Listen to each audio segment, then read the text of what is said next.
Before her story begins, the Empire of Ludek thrives on wealth, powerful alliances, and arranged marriages. The Emperor strengthens his reign by wedding the eldest daughter of the Espalindo family, a house known for vast wealth, influence, and an unblemished reputation. From this union, twins are born, Princess Hoya and Prince Rayburn Espalindo, who is immediately recognized as the heir to the throne. The young prince grows under the weight of expectation, trained and prepared to rule, while his twin sister remains a composed and graceful presence by his side. Time passes, and the Emperor marries a second empress, the youngest daughter of the Schwandel family, celebrated for producing knights whose military skill strengthens the Empire's power. From their marriage, Frederick, the second prince, is born. The imperial family seems complete, a balance of noble prestige and martial might. However, tragedy strikes when the second empress is mysteriously eliminated. No one ever discovers the culprit, but dark rumors spread swiftly, unsettling the court and commoners alike. In response, the emperor makes a shocking decree. Rayburn is stripped of his title as crown prince, and Frederick is named the new heir, officially claiming that Rayburn's cruelty makes him unfit to rule. The empire is soon filled with celebration as the imperial knights return victorious from battle. Rumors of their decisive victory stir pride and admiration among the people, yet the attention of the crowd consistently turns to Duke Rayburn, the dethroned first prince. Whispers spread that he personally led his forces into battle once again and returned unscathed. Many conclude that he must love war, as he continually seeks combat, while darker rumors accuse him and his twin of inviting violence and even implicate them in the death of the second empress. As Rayburn moves among the cheering crowd, his personal guard, Mano, observes quietly that the people remain bold in gossip yet strangely silent in the presence of Princess Hoya. Rayburn's sharp gaze scans the faces before him, and the murmuring ceases almost instinctively. Mano reassures him that nothing is amiss, urging him forward. Suddenly, a little girl breaks from the crowd, with her brother chasing after her, calling her name, Corinne, and apologizing to the prince for her lack of manners. Unconcerned, Corinne boldly calls Rayburn Appa and proclaims herself his fan. She holds out a novel, titled The Prince and the Rose, asking for his signature. The crowd quickly joins in, echoing Appa, their voices blending in admiration and excitement. Even in this brief encounter, the prince commands attention and respect, his presence radiating authority and allure. Meanwhile, in the quiet countryside, Angela interacts with a local woman who thanks her for her writing. The woman praises Angela's talent and eloquence, encouraging her to leave the village and make a name for herself in the city. Angela smiles politely, though her mind drifts to the city and to the prince, whose reputation both excites and intimidates her. She knows of the unsavory rumors surrounding him, yet curiosity and admiration outweigh her fear. Shortly, Angela hears people discussing the prince's return and how striking he looks. Excited, she runs up to them, eager to know if he has truly come back. They ask if she is also a fan of the prince. She replies confidently, questioning why she wouldn't fangirl over such a handsome prince whose swordsmanship is extraordinary. Curious, she then asks if they became fans because they saw a paparazzi drawing. They counter, asking if she didn't become a fan after reading the novel The Prince and the Rose by Jellypoot. Angela freezes in surprise at the mention. A blue-haired girl explains that 90% of readers fall for the prince and that copies sell out quickly. Curious, Angela grabs the novel, planning to read it quickly and return it afterward. She mutters that she will devour it in a flash. The blue-haired girl protests angrily, insisting that the novel is far too valuable for Angela to borrow. Meanwhile, a brown-haired girl points toward the approaching Imperial Knights. One of the knights calls out, asking if there is anyone named Angela in the village. The girls exchange uneasy glances. At another spot, Angela realizes something shocking. Her fanfic has been published as a novel. The writing style is unmistakably hers. Confusion floods her mind as she wonders who could have done this, since she wrote it herself long ago, and no one else should have seen it.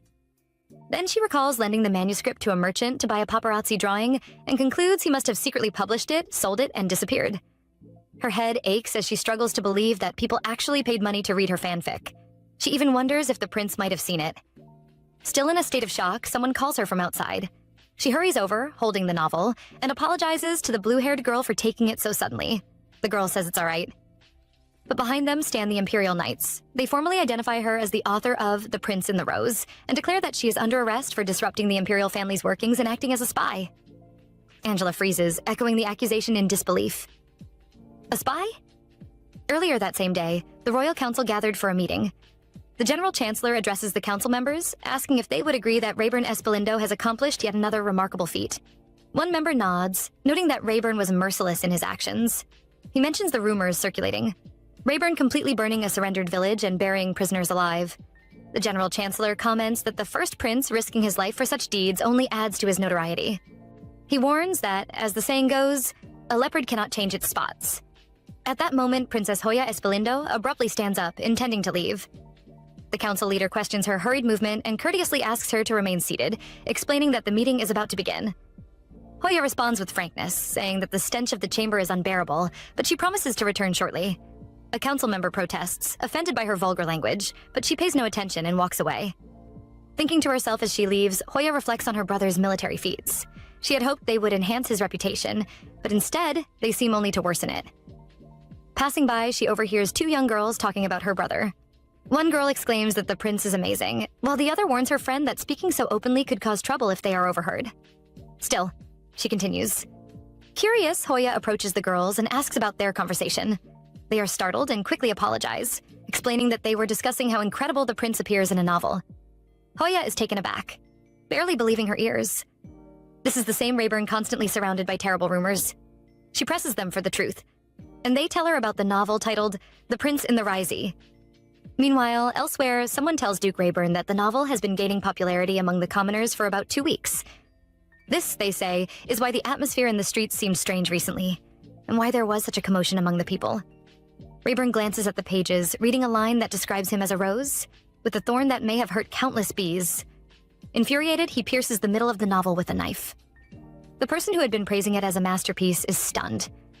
Rayburn confesses that he cannot tolerate such blatant mockery and vows to confront the person responsible for writing it.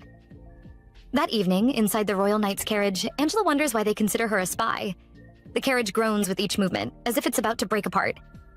Suddenly, it strikes a stone. The door shatters, and Angela groans, thinking she is sick and tired of carriages. Her thoughts drift to the past. She remembers another carriage when someone offered $50,000 because her guardian claimed she wasn't needed.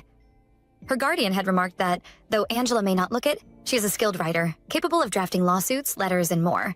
The person offering the money scoffed, saying it was of no use. Angela was destined for a life of farm work. Angela gazes outside and briefly wonders if she should run away. Now, she thinks about the prince. If she escapes, will she ever meet him again like before? Her thoughts are interrupted by the knights, discussing whether they must bring her along. One knight reveals that the matter is being investigated to see if she is acting on the prince's side, but he remarks that it is strange a novel glorifying the heinous scumbag prince has been published.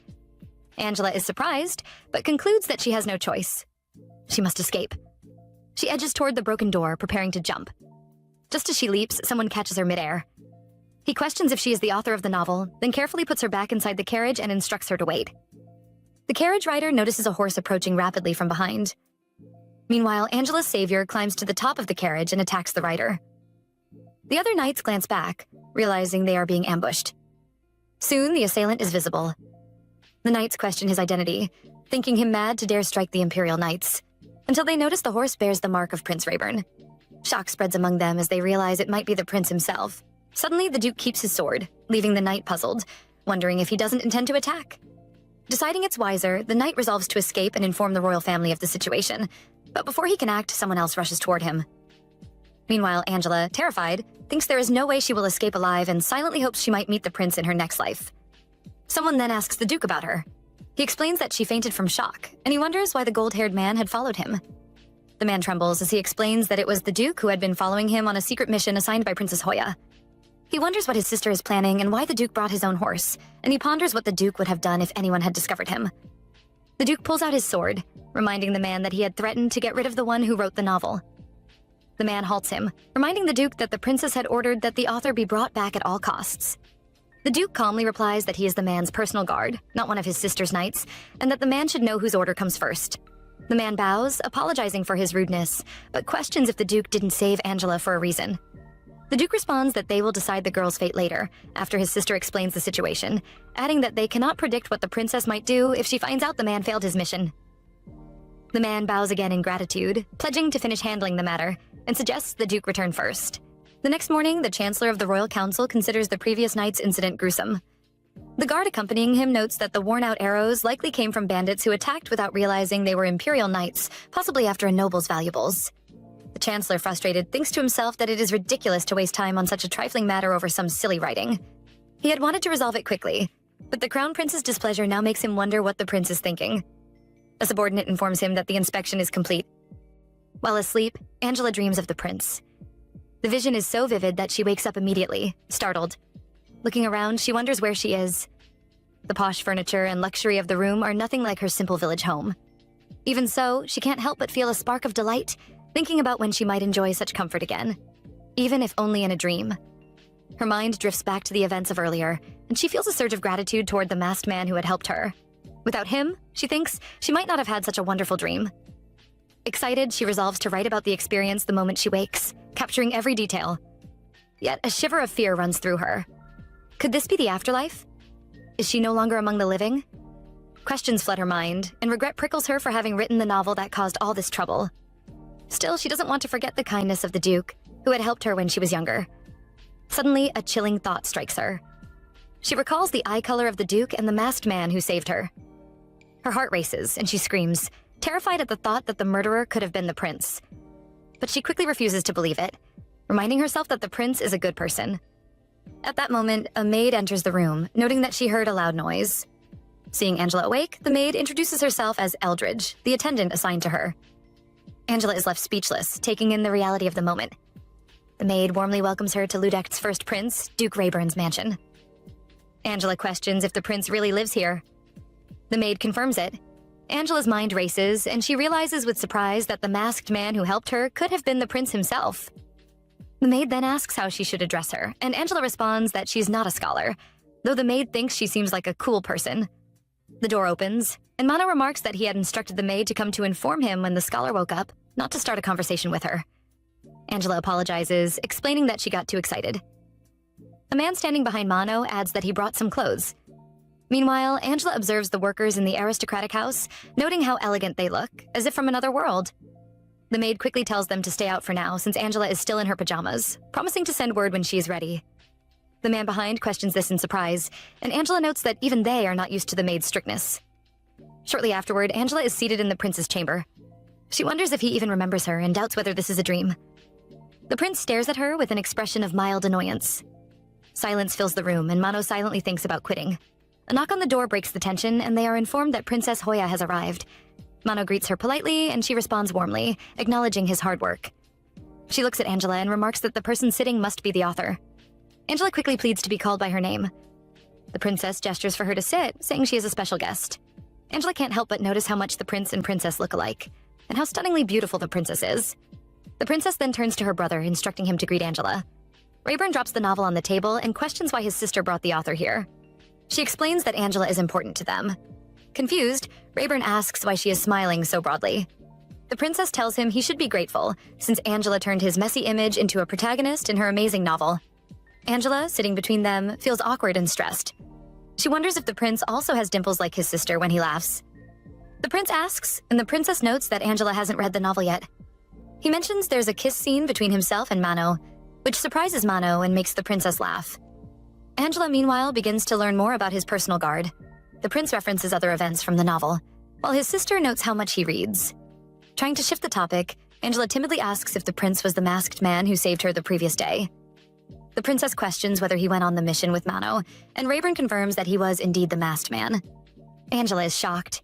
He adds that he had intended to kill her, but his sister's intervention is why she is still alive. He warns her that if she wishes to continue living, she must burn all the novels that have spread through the town and disappear from his sight, urging her to act quickly while he is still giving her a chance. The princess observes that her brother seems unusually chatty today, and questions why he is trying to crush the author's spirit. She reassures Angela that she is going to write a masterpiece for them and tells her to ignore her brother's intimidating words. The princess continues, revealing the reason they rescued Angela. They need a sequel. She notes that they recognize the impact the novel had on the public, not just on the prince, but also on the Espalindo family. Despite their family's reputation having hit rock bottom, the book has greatly improved their image. She explains that the Crown Prince's faction probably suspects the Espalindos of manipulating events behind the scenes to reclaim the Crown Prince's position that was taken from them. As a result, they are targeting Angela, whom they see as the main culprit. While the Espalindo name may be tarnished, the princess points out that it is difficult to attack them directly. Capturing Angela and accusing the family of influencing public opinion could have easily cost her life. The princess emphasizes that the family greatly benefits from the novel, while it is poisonous to the Crown Prince's reputation. They rescued Angela to gain even more from her work. She assures Angela that they will protect her from any danger and hopes she will continue writing stories about her brother, all while keeping her identity hidden. Turning to the prince, she questions his thoughts, but doesn't give him time to respond. She lays out the conditions clearly. Everything from the masked incident must remain secret, and if Angela reveals anything, the masked man will finish her before the crown prince even gets the chance. She notes that this is dangerous for them, too. Angela finds the princess intimidating, yet quickly assesses the situation. Realizing that the crown prince's faction intended to eliminate her, she decides to agree and signs the implied contract. Meanwhile, the prince thinks to himself that the princess always does things her way. Afterward, the maid escorts Angela outside. She tells her to forget the clothes she left behind. They will provide new ones suited to Ludek fashion. Angela accepts the offer. The maid mentions she is a new employee, but is glad to serve someone as important as Angela. Angela notes that the maid seems clueless about hierarchy, even though Angela herself held a higher social standing in the village. The maid notices that Angela seems down and encourages her to let go of her worries, assuring her that everything will be okay. Angela sighs, feeling that the maid is right, and reminds herself that she is finally in the city she has always dreamed of. Meanwhile, from a distance, a man hiding in the shadows watches her. Shortly after, the maid asks Angela if she wants to look at clothes. Angela agrees, calling her Miss Eldridge, and the maid chuckles, reminding her to call her Lizzie and to speak comfortably. Angela recalls a moment from earlier. The prince's personal guard had told her not to act awkwardly, assuring her that she now holds the standing of a scholar, a respected position no matter where she goes. He adds that they are also receiving her help as an author, so she can act confidently. Just as he is about to ask about a kiss scene in her novel, Angela had dashed away, flustered. She thinks of that memory as having a bad ending. Lizzie asks if she met the prince earlier and how it went. Angela isn't worried that he didn't remember her, but she admits it was unsettling how different he is from before. She apologizes for writing strange things on a whim, and wonders why he seems so menacing about it.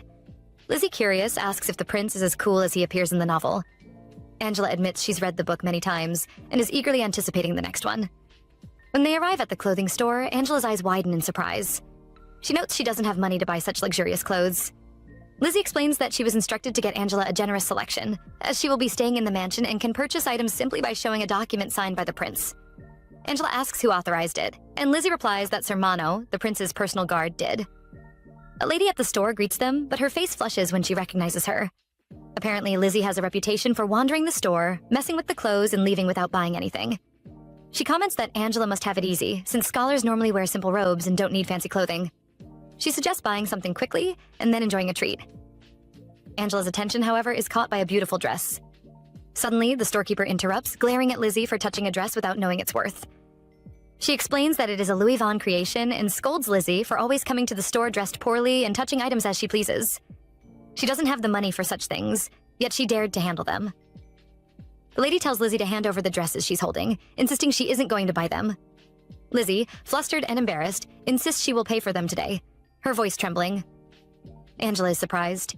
She had expected Lizzie to argue back. Lizzie feels humiliated, realizing the lady had been judging her all along, and she struggles with the embarrassment of hearing it in front of Angela. Shortly, Angela turns to the lady behind the counter and confidently tells her to pack all the dresses they had picked, insisting that they will buy the entire set. The lady freezes in surprise, clearly not expecting such boldness from a young girl. Angela meets her gaze steadily and adds that she will also be purchasing the designer dress she had been eyeing. The storekeeper gasps, then raises her voice sharply, scolding Angela for daring to grab the dress.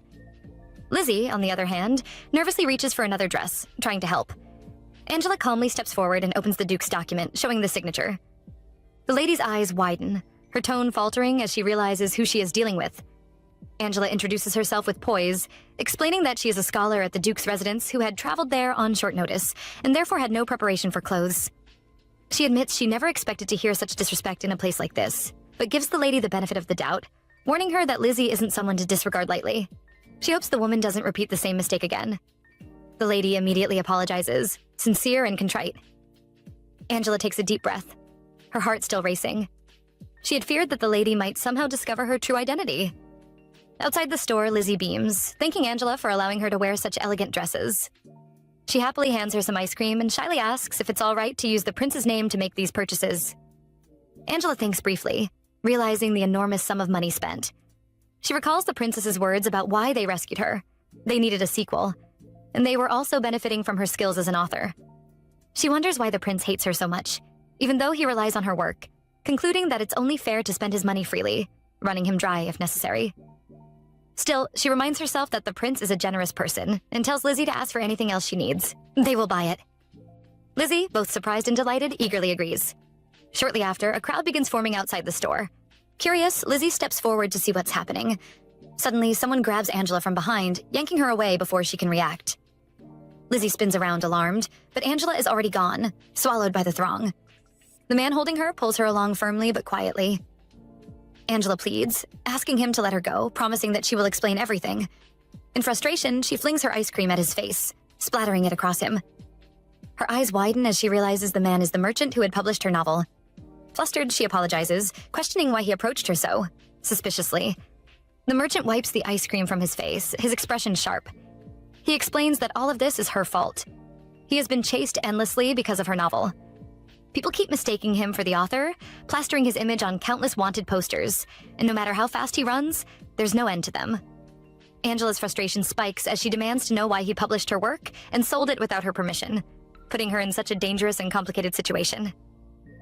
The man shrugs defensively, claiming it was his own doing. Angela fires back, insisting he apologize, but he refuses, insisting he is the victim. He then produces a small knife, holding it carelessly, and questions how he was supposed to know things would escalate to such danger. He admits he has no idea why Angela is involved now, but says this is the opportunity of a lifetime for him. He demands that she go to the Imperial family immediately to clarify that he is not the author. Angela's anger boils over. She notices how kind he had once been and is stunned at how far he has strayed. Without hesitation, she slaps his hand, forcing him to release the knife. She dashes away, weaving through the crowd, shouting that the man is dangerous and wanted. From a distance, the Crown Prince rides past in his carriage. The crowd murmurs in surprise at Angela's shout, and even he looks startled, turning his gaze toward the commotion. Angela quickly explains to the surrounding crowd that the merchant is the author of the novel. A knight immediately shouts an order, demanding that they seize him. Panicked, the merchant bolts, but the crowd blocks his path, calling out for his signature. He insists, shouting that he is not the author and demanding they let him go. Angela doesn't expect this sudden chaos and quietly decides it's safer for her to leave. She notices the Imperial Knights nearby and instinctively covers her face, trying not to be noticed. In her haste, she bumps into someone who immediately asks if she is all right. She nods, murmuring a polite, "Yes, thank you." And as her gaze adjusts, she realizes the man is an Imperial Army officer. He notices a trickle of blood on her arm and comments on it, but she waves it off, insisting that it's nothing serious. Another nearby officer asks whether they should chase her, but the first shakes his head and says they should focus on arresting the wanted merchant. Angela spots Lizzie in the crowd and feels a small sense of relief. Meanwhile, she notices the officer beside her glancing at her oddly, muttering that a girl looks ungainly in a dress with loafers. The merchant is soon brought before the officer, still protesting and insisting that he is not the author. He describes the real culprit, unaware that his words will reveal Angela.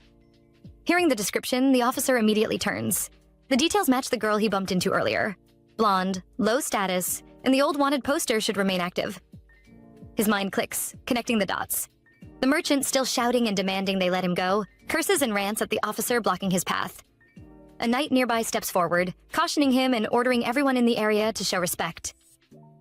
The officer turns fully, and the merchant's eyes widen in shock. He finally sees the Crown Prince for the first time.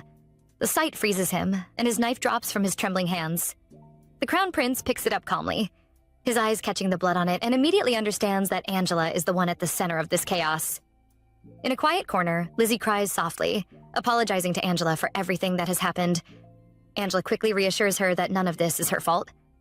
Her thoughts drift briefly to the crest she had noticed earlier, the emblem of the Schwandel family, who control the current royal lineage. Around them, the brown-haired knight warns the crowd to stay calm. The Crown Prince, watching the scene unfold, instructs him not to be overly rough with the merchant, noting that the crowd is frightened. Angela's mind races as she tries to piece together the events. She knows she wouldn't have survived if anyone had discovered her earlier, and she begins to wonder if now is the moment to make a run for it. Lizzie fusses over her bleeding, blaming herself, but Angela reassures her again, insisting that none of this is her fault. Lizzie sighs softly, admitting that she wore her favorite clothes today, just to make a good impression on Angela. She admits with a tinge of embarrassment that she usually dresses terribly because she never had money. It hasn't been long since she was hired, and she's still new to working in such an environment. By luck alone, she managed to get this position considering her lowly status, but she's never been able to adapt fully, running small errands and trying her best. She admits quietly to herself that important jobs like this probably don't suit her. Angela observes her carefully, realizing that Lizzie has a timid personality and might not handle it well if she were to run away now. More importantly, Angela knows she can't return to how she was in the past. She can't let herself go back to obscurity. She also notes with a small relief that the public remains unaware that she is the true author of the novel. Lizzie, still anxious, murmurs that she must have been assigned to Angela by mistake, and that she'll speak to her superiors to have someone more experienced replace her. Angela shakes her head gently, assuring her it wasn't her fault at all, and suggests they go eat something to clear their minds. She thinks to herself that she will be okay, especially since they promised to let her live if she continues writing at the mansion, though she can't be entirely sure if the prince will truly protect her. Meanwhile, on another side of the city, the prince sneezes repeatedly, frowning in slight irritation. He grabs his jacket and steps out of the room. Mano notices immediately and asks if he's leaving, while the Duke glances at the scene in surprise, questioning why the boy is suddenly coming here. Mano, slightly confused, presses for clarification, telling him to watch his words carefully because many people are around. The prince pays him no mind, stating simply that he will be gone for a few days, and Mano should inform the young noble, His Highness, that he is away and ensure he returns somehow. Mano mutters to himself, noting how the prince has put him on the spot and walked off so suddenly. Just then, Mano spots a sword at the gate and moves instinctively, defending the area as he calls out, questioning what the brown-haired man is doing there. The man, calm and confident, replies that Mano is still skilled, but he merely intended to give a surprise greeting. He bows politely to the Duke, greeting him and informing him that the Crown Prince has arrived and requests a few moments of audience. He glances toward the Duke, apologizing lightly if his little joke caused any offense. Rayburn remains silent, his gaze fixed on the man, unmoved and unwavering. On their way back, Angela notices that Lizzie was the only one told to go out, and she questions her quietly. Lizzie responds that Angela asked her to come because she thought she would be bored, and asks if there's a problem. Angela recalls Mano's warning that she should refrain from going out for the time being, since they need to take care of the current situation and see if they can't handle things on the spot. She then tells Lizzie that they should hurry back to the mansion. At the Duke's residence, two men guide the carriage brought by the Crown Prince's knights to the backyard, knowing they will be leaving soon. Han politely cautions one of the Crown Prince's knights to be careful with the plants in the garden, but the knight cuts him off immediately, dismissing the warning. They ignore Han entirely and continue with their duties. Two maids watch from a distance, quietly considering Han poor for bragging about reviving parts of the garden that even the head gardener hadn't been able to save. Soon, their conversation drifts to the Crown Prince, and they murmur among themselves about how handsome he is. The head maid interrupts their chatter, questioning whether they shouldn't be working instead, though she's still curious about whether the Crown Prince visits the Duke's mansion like this often. Unsure, she concludes that something important must be happening. Inside, the two princes sit together, the atmosphere tense but polite. The Crown Prince begins by congratulating his brother on his recent victory, noting that he heard Rayburn played a major role this time as well. He apologizes for visiting so unexpectedly, explaining that he feared his brother would run away again if he informed him ahead of time. He adds that this was the only way he could see him since their sister handles all the official work, and he rarely comes to the palace. Rayburn listens, quiet and patient, and finally tells him to just get to the point and leave because he wishes to rest. The Crown Prince laughs slightly and insists that he need not be addressed as His Highness, telling Rayburn to speak comfortably. The Duke motions for his personal guard to leave, adding that after what happened earlier, it's uncomfortable having them around. He signals the Crown Prince's guards to step back, laughing as he apologizes if his words offended Rayburn. Rayburn in turn warns him to take proper care of his knights, reminding him that if it weren't for him, he would have eliminated one of the Crown Prince's guards earlier. He adds firmly that whether it's his servants or his horses, he won't tolerate anyone laying hands on them, though he quickly insists it was only a joke, noting that it's unlike the Duke to be so upset over such matters. Rayburn thinks to himself that the Crown Prince, the boy in front of him, always took his side when they were younger, to the point of embarrassment. He glances at him now and asks about Hoya, wondering what she was doing at the Duke's mansion when they met earlier. The Crown Prince replies that he should have come earlier, as he has something to discuss with both of them, but they seemed busy at the time. He then reveals that his knights were recently ambushed. Though all were skilled in swordsmanship, their weaknesses were exposed too easily. He adds that the methods used in the attack feel familiar, as if he knows someone. The Duke warns him not to speak nonsense without proper evidence, stating bluntly that he's not in a good mood that day. In response, the Crown Prince calmly continues, explaining that the person who is being transported goes missing after the incident. He adds that a search montage has already been prepared to locate the missing individual and asks if the Duke would like to take a look. Rayburn refuses without hesitation, but the Crown Prince presses further, mentioning that the person in question appears to be the author of a novel that recently risen to fame. He adds that he thinks he might have seen her on his way there. The Duke reacts with visible surprise and asks if the sighting is in his village. The Crown Prince confirms it, but Rayburn dismisses the claim as nonsense, stating that she should be in her room at this time. Meanwhile, Mano checks her room and finds it empty. He recalls pleading with her not to step out, knowing it would bring trouble if she crossed paths with the Crown Prince.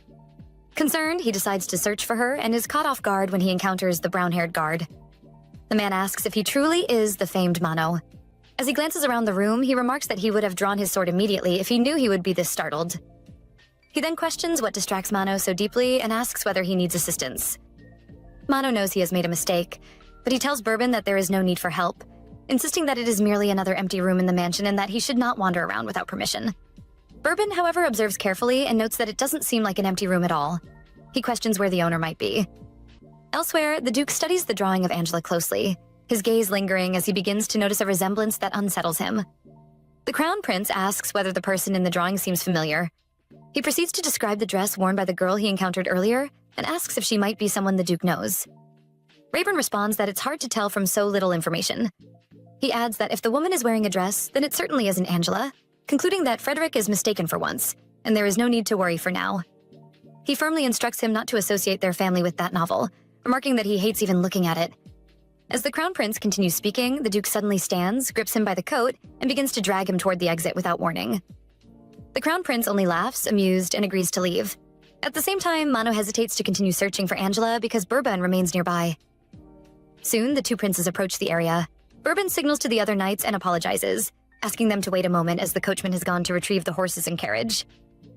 The Crown Prince reflects silently that he keeps letting his guard down.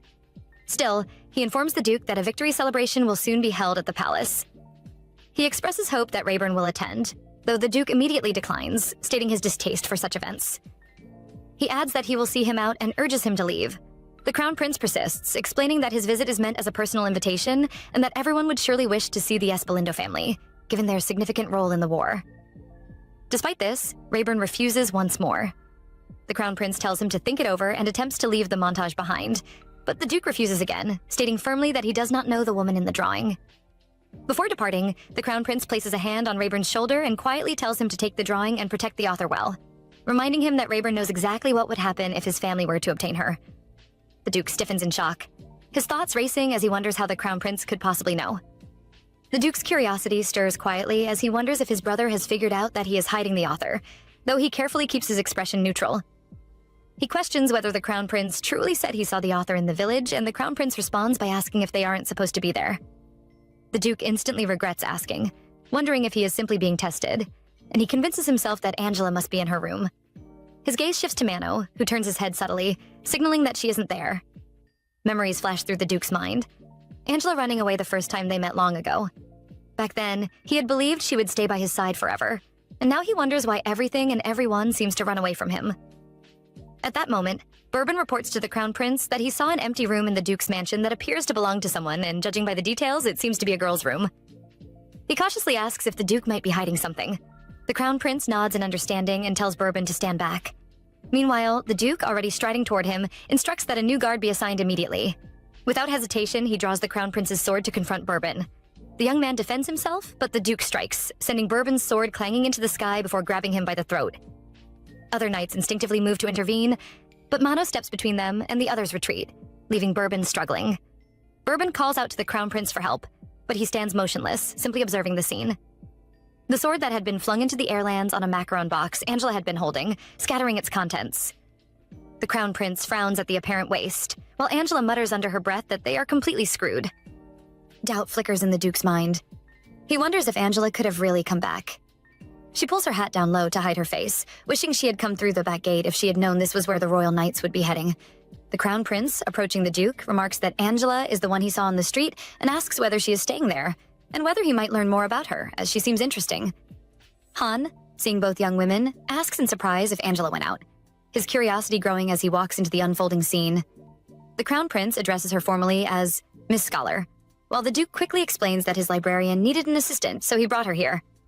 The Crown Prince laughs, lowering his sword, and apologizes for the commotion, promising to keep his guard under control. He instructs Bourbon to remain on standby at the gate and announces that he is leaving, expressing his hope that the Duke's new scholar will also attend the upcoming celebration so he can greet her properly. He adds that both of them absolutely must attend. Mano signals Angela to move forward, then walks up to the Duke, who is sitting on the ground, and asks if he is all right. Memories from long ago flash through the Duke's mind again. He recalls the people who left him, his companions in Chiran, who vanished without a trace. He murmurs to himself that they will come back someday. His sister's voice echoes, questioning why he holds such beliefs and whether he truly thinks anyone will return. She tells him not to be so weak, reminding him that they have only each other. Angela gently draws him back to the present, holding out the macaron. She explains that she bought it as a gift, but unfortunately, it ended up in that state. Lizzie, standing nearby, hands over the one she bought for Mano. The Duke glances at it and wonders silently if this is truly the time or the place for macarons. Angela, still concerned, asks if he is all right. Noting that she hadn't realized people from the royal palace were present when she arrived, she admits that her sudden appearance complicated the situation. Mano observes silently, thinking to himself that the Duke is in a terrible mood, yet Angela's self-awareness seems to ease him slightly. The Duke hands her the drawing of herself, a small smile touching his lips, and tells her to go in and rest. Everyone notices the smile and exchanges surprised glances. As Angela walks in, she wonders if she's really the girl depicted in the drawing, and Lizzie laughs softly beside her. The Duke, still watching her, wonders aloud where she got the dress and confirms that her name is Angela. He turns to Mano, cautioning him to stay alert so that nothing like this happens again. Mano bows and apologizes. The Duke decides to rest in the mansion rather than his usual quarters, his mind still lingering on the earlier. Commotion. Somewhere nearby, someone sketches the moment Angela knelt to present the macaron, noting that they had witnessed something today that could be worth a great deal of money in the future. In the carriage, the Crown Prince glances at Bourbon and asks if he has calmed down. Bourbon apologizes, embarrassed for showing a weak side in front of others. The prince smiles faintly and comments that it couldn't be helped. The Duke is the strongest person in the Empire. He asks if anything else in the room was noteworthy, and Bourbon shakes his head, explaining that there was nothing special. Perhaps they were in a hurry, or the room simply belonged to someone who owned very little.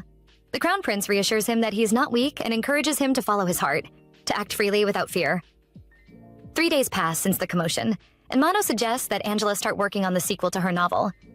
Since the previous day, Sir Agate has been reminding her to be careful, while Lizzie has shown her around the mansion.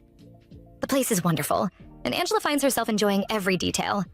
The kindness of the workers, the elegance of the rooms, and most of all, the delicious food. She wonders if she truly deserves such treatment.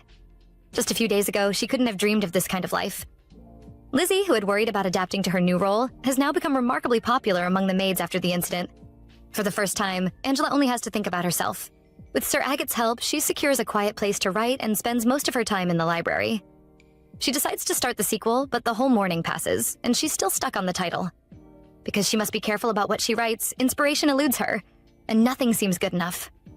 Frustrated, she decides to stop for now. Since the incident, the prince hasn't left his room, so she has had no opportunity to see him and draw inspiration. At home, she could have relied on his paparazzi sketches, but here that is impossible. She guesses he must be exhausted, given how busy he has been since returning from the war. After all, he rescued her on the very night of his return, so he must have countless concerns weighing on him. Her thoughts flash back to the scene, and she realizes the man she saw was the Crown Prince. She admits quietly to herself that he is handsome. She also recalls the Duke's friendly appearance in the novel she wrote. It was just what she imagined. But meeting him in person left her speechless and trembling. She remembers the faint laugh he gave at the end, and she wonders if, like the princess, he might have dimples. She thinks it would be nice to hear him laugh again. Shortly after, Sir Agate asks her to leave so he can clean the library. As she prepares to go, she notices that the lights in the prince's room are off and wonders where he has gone. She also realizes she hasn't seen the gardener who tends to the plants every day. Perhaps the prince is in the office, she thinks, and decides to look for a moment before leaving. But she's caught. Mano appears, questioning if she is done writing for the day. She admits she is. He tells her to wait a minute while he cleans something up. She remarks that she only came because the lights were on, and she asks what he is doing. Mano responds that it is work delayed by the war, and that it is his duty to take care of it if the Duke is not present, unless something truly important requires his attention. However, he mentions that he needs to take a break. He asks her something, and she responds, noting that she thought the Duke was there. He explains that the Duke is out at the moment and has an important meeting in the morning. He quietly slipped out through the back door as he dislikes any fuss. He tells her to take a seat, and her eyes fall on a sword lying nearby. He remarks that it needs to be sent to Bourbon and instructs her to set it aside. She thinks to herself how close she had come to having her backside pierced. He talks about the amount of money they spent shopping, and she immediately apologizes, saying she will pay him back with her wages, laughing lightly. He waves it off, insisting that it's fine. Then he asks how her writing is going so far and mentions that they will go over it together when the Duke returns, reviewing it occasionally to ensure everything is on track. She hesitates, unsure what to say, and he notices. When he questions if there is a problem, she asks if he has any paparazzi drawings of the Duke. Surprised, he asks why she wants them, and she explains, though she quickly tells him not to mind. He then notes that the Duke hates such drawings more than anything. He points out that she saw the Duke a few days ago, which will help her, but she remarks that he was very different from what she had imagined. He agrees and recalls the way the Duke had smiled at her earlier. He then asks if she is willing to help him deliver today's paperwork to the Duke, as he has a great deal of work to attend to. She questions him, and he confirms that she will go alone, greet the Duke, and update him on her progress. She thinks it over, then accepts, though Mana watches anxiously, clearly uneasy about her going by herself. Later that night, the headmaid checks to ensure the back door is properly locked. She is taken aback when she sees a masked figure approaching and quickly hurries to prevent herself from shouting. Her eyes widen at the sight of something sticking out of his clothing, and she wonders who he is. The Duke steps forward, identifying himself, and she quickly apologizes, explaining that she didn't know he had gone out. As he takes in the scene, he notices teddy bears scattered all over him and immediately asks where Angela is. He gathers the teddy bears and letters, piling them neatly in a corner, deciding to deal with them properly at dawn. His mind drifts back to earlier events. Some of the guards had gone to fetch the horses. He thinks to himself how much he truly dislikes coming to this place. The general standing nearby notes how impressive it is to see the Duke in person and guesses that the princess must be busy. The Duke calmly responds that he's here for work. The general then asks if the Crown Prince had stopped by the mansion recently, showing him a paparazzi drawing. The Duke raises an eyebrow, wondering where he even got it, and thinks that such a drawing will only cause more problems. The general continues, mentioning that he wanted the Duke to eliminate the parasites, and remarks that it seems the Duke hasn't had a chance to rest yet. The Duke replies that he will be careful and advises the general not to meddle too much in other people's private matters. He adds that the general should focus on practicing his swordsmanship because next time, a careless strike could cost him more than just a wound. The general mutters a curse under his breath. Soon, his guards return. The general mounts his horse and tells the Duke that he has nothing more to say because, as always, the Duke remains unchanged. With that, he leaves.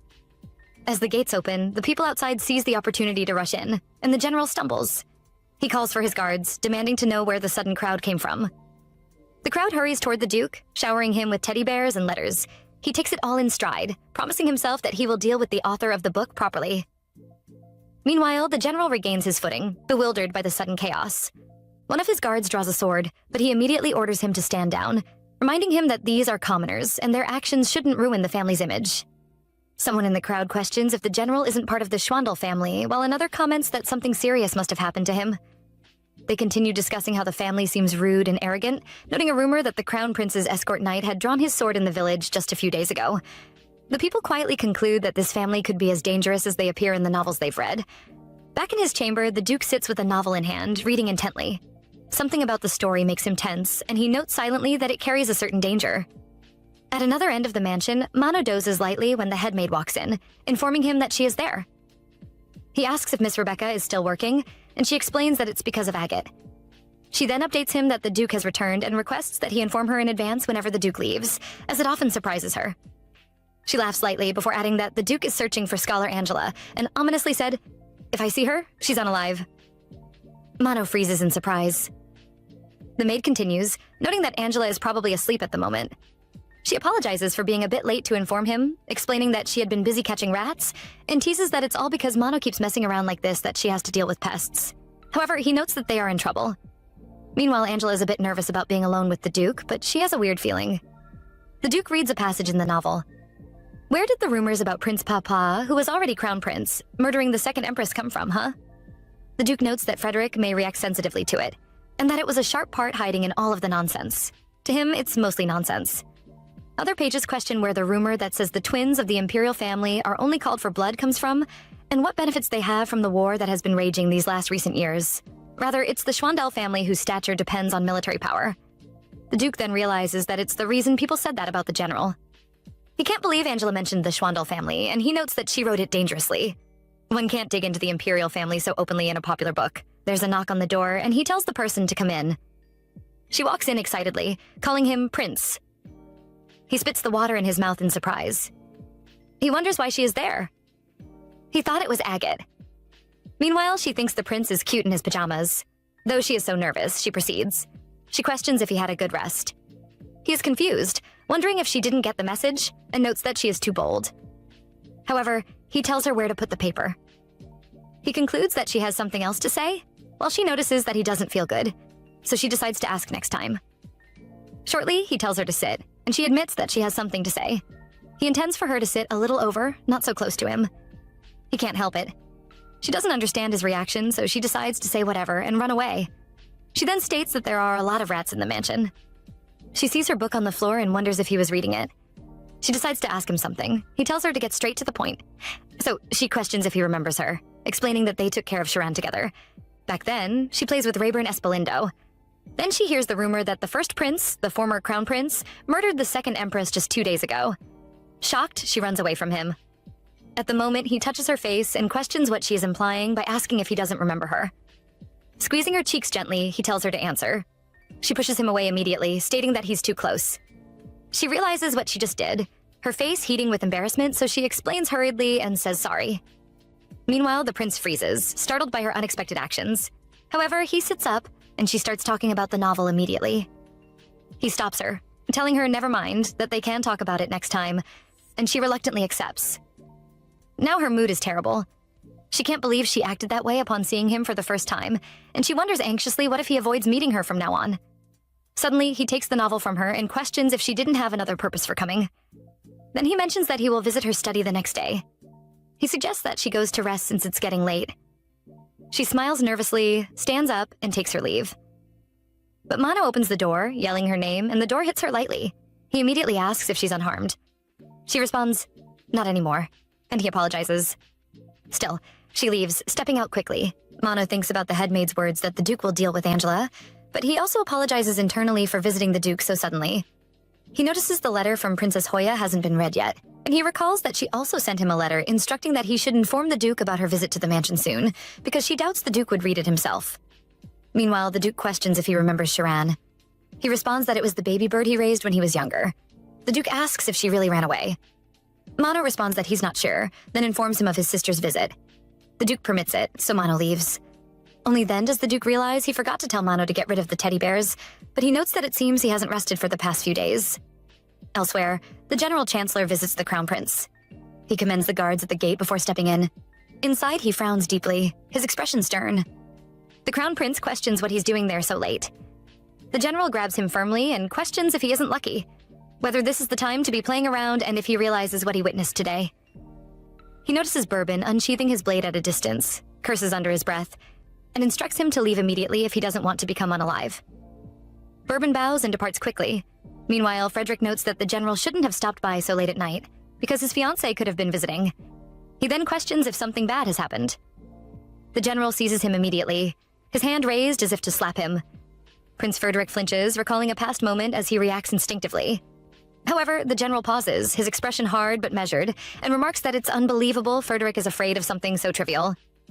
With a sigh, he releases him, stating that he can't even control his own guard, and that while Rayburn is constantly growing, Frederick remains so young and foolish. He adds that his mother would be disappointed if she were still alive. He clarifies that she's his sister before she's the prince's mother, and he knows what she wanted far better than Frederick does, so he shouldn't be ill-mannered.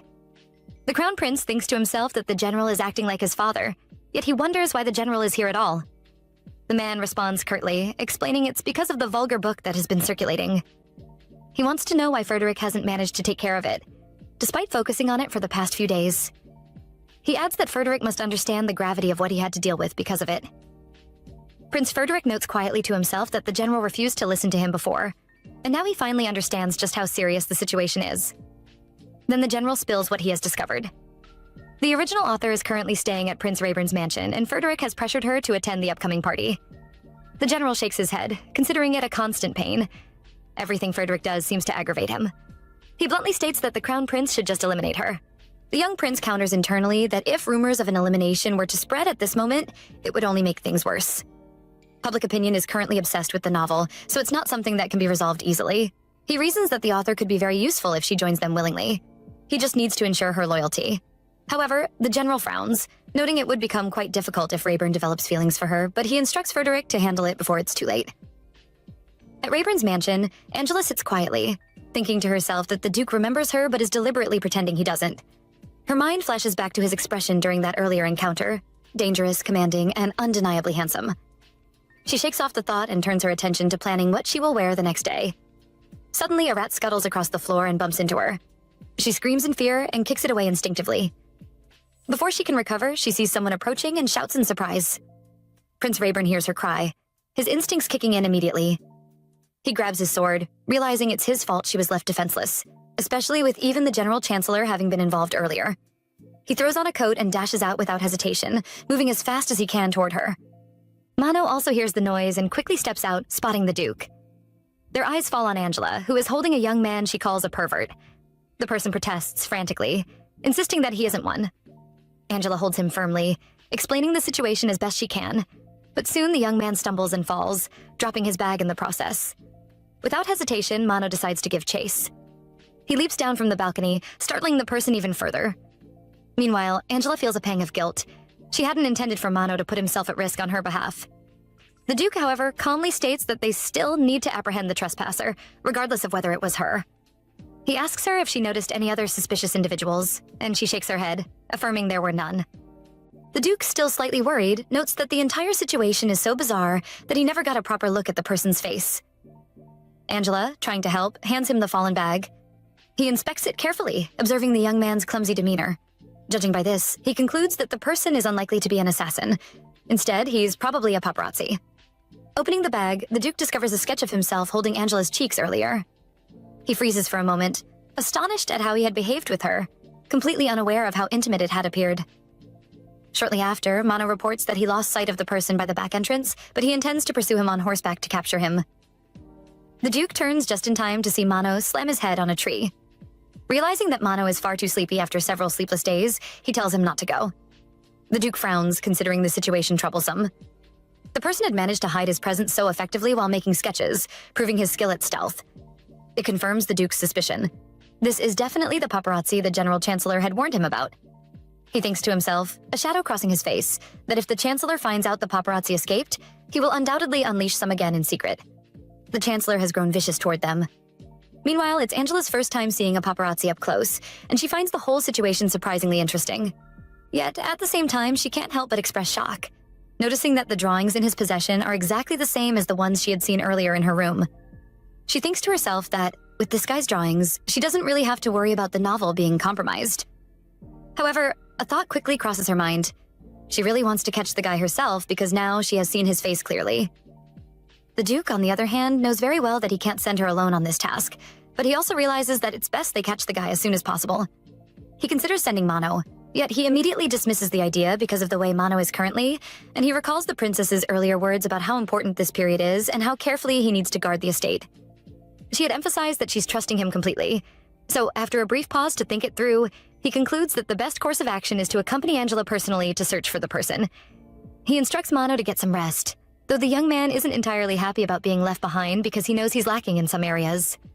As they walk past him, Angela notices that he is so tired he is practically sleeping while standing, and the Duke quietly tells her to just leave Mano alone for now, because he has his own problem to deal with. Outside the mansion, Angela notices how bright the streets are, even though it is nighttime. The Duke quietly tells her to cover her face, explaining that there is nothing good in showing it openly, and she promptly agrees. As she moves alongside him, she can't help but think that this whole situation feels almost like a secret date. She asks him about their progress, and he calmly replies that since he didn't get a clear look at the guy's face earlier, he has to rely on his instincts now, which means it could take a little while to track him. As they continue walking, Angela reflects silently to herself that he probably always has to deal with countless threats because of all those terrible rumors about him. And now he has to protect her as well, in addition to handling the responsibilities of the royal family. To her, seeing him so constantly on guard even here in his own village feels somewhat pitiful. They wander down a quiet, lonely street, and after a moment, she suggests that they head toward a place further ahead. The Duke immediately remarks that it's dangerous to go to crowded areas like that, but Angela argues that if she were the person they were looking for, leaving her bag behind might force her to go somewhere crowded. She continues persuading him gently, saying that he shouldn't worry because there are actually more people who like him than he might think. After a moment of thought, he finally agrees that they should go there, though he cautions her to slow down as they proceed.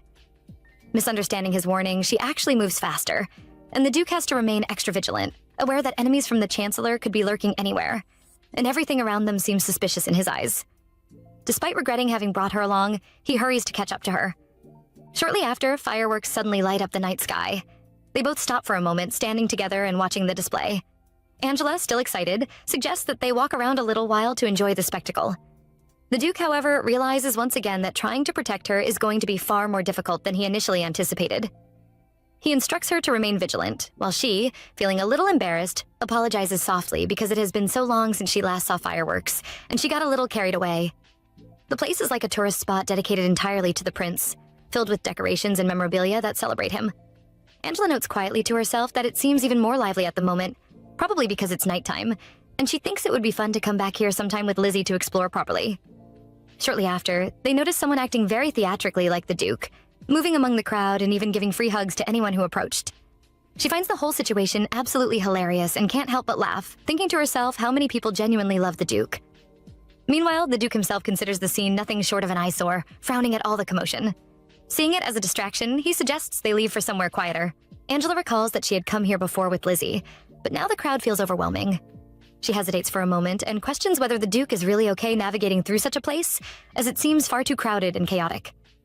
She then gently explains to him that the people might be expressing their adoration a little excessively, but it comes from genuine affection for him, so he shouldn't read anything negative into their behavior. But they overhear a conversation between two men nearby.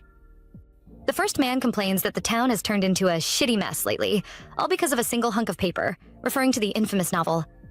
The other man joins in, mentioning the rumors of the Duke's cruelty and also the chilling idea that the Imperial twins would bring about bloodshed. Yet, he admits that the book is strange in its own right. Angela listens in silently, feeling a pang of discomfort at hearing such things, though the Duke calmly remarks that the two men are not entirely wrong. He explains bitterly that whenever he had gone out to war, people had wished for him to just become unalive. And they had been particularly bitter on the days he returned with injuries, as if wishing his wound had been a little deeper. That history is why he can't bring himself to think of the current crowd in a good light, now that they have switched sides so quickly and cling to him with adoration. Angela tries to encourage him gently, reminding him that those rumors were groundless and that he did not, in fact, eliminate the Empress. But the Duke challenges her, asking what if, hypothetically, that rumor had been true. She stares at him speechlessly, unsure of how to respond. He continues, explaining that the new rumors circulating nowadays are similarly groundless, yet he presses further, asking her what she would do if the past rumors she denies turned out to be true. Angela feels her stomach tighten as she thinks, realizing she had almost forgotten how frightening he can be at times. He notices the subtle shake in her composure after only a few words, and wonders quietly where her confidence even came from, though in his mind, he still considers her no different from the others who flatter him. Just then, a young man named Blen walks into the scene. He is trying to rent a room on credit, despite having unpaid debts lingering from before, but the person in charge refuses him sharply. Not giving up, Blen walks over to the two men discussing earlier and announces that he can draw them a caricature for some money.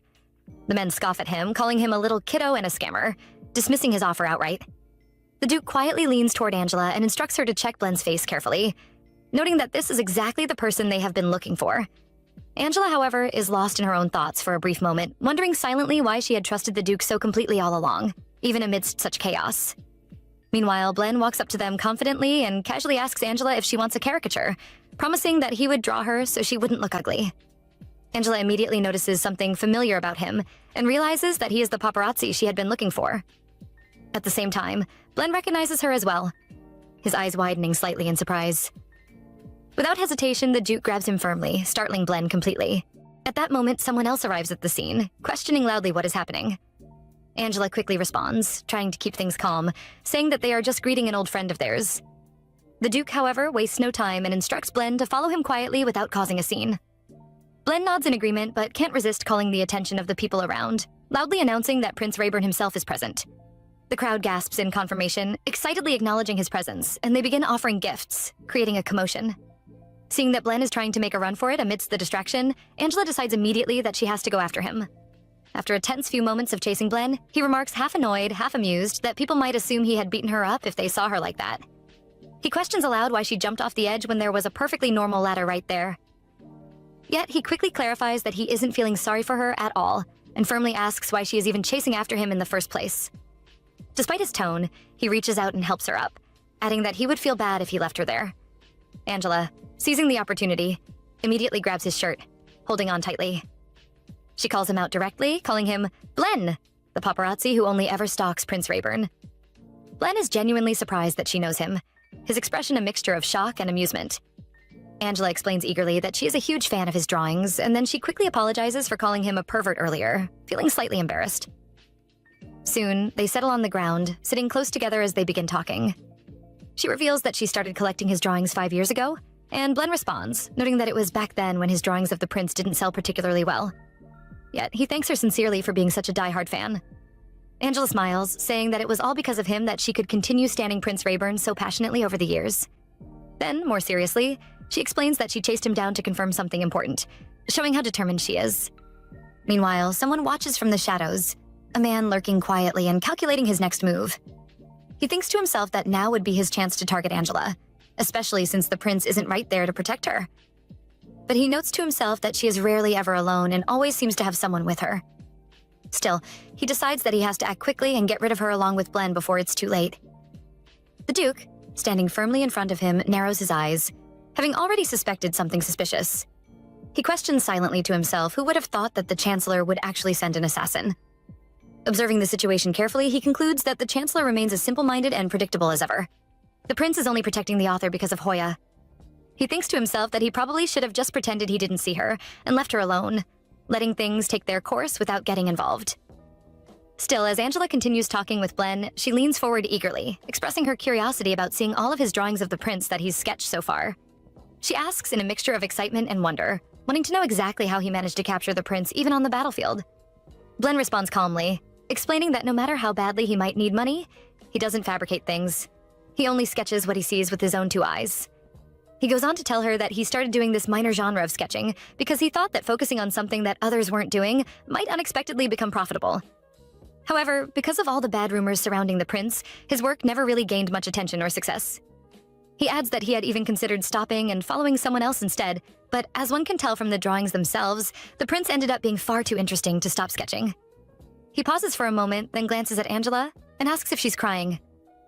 She admits quietly that she's trying to stop fangirling, partly because of the harsh and sometimes horrifying rumors about the prince, which, as Blen points out, the prince doesn't even bother trying to deny. Despite that, she quickly adds that, to her, the prince is genuinely a good person, and she wishes that others wouldn't dwell so much on those cruel and unfounded rumors. Her eyes light up with determination as she leans closer, and she asks Blen if he wouldn't help them, explaining that she considers his drawings extremely useful for their purposes. Blen thanks her for saying that, though inwardly he knows that being a paparazzi is more of an eyesore than a help to the prince. Angela, undeterred, voices her sincere wish. She wants to protect him from any strange or damaging rumors, ensuring that his image remains intact and that people don't twist the truth about him. As the prince looks away for a brief moment, the assassin decides to make a run for it. In that instant, he also concludes that he needs to take care of the prince before escaping. Suddenly, the prince turns sharply and catches sight of the man moving toward him. From where Angela and Blen are sitting, they hear a sharp metallic sound, the assassin's knife clattering to the ground just in front of them. And Angela freezes in fear, her heart racing.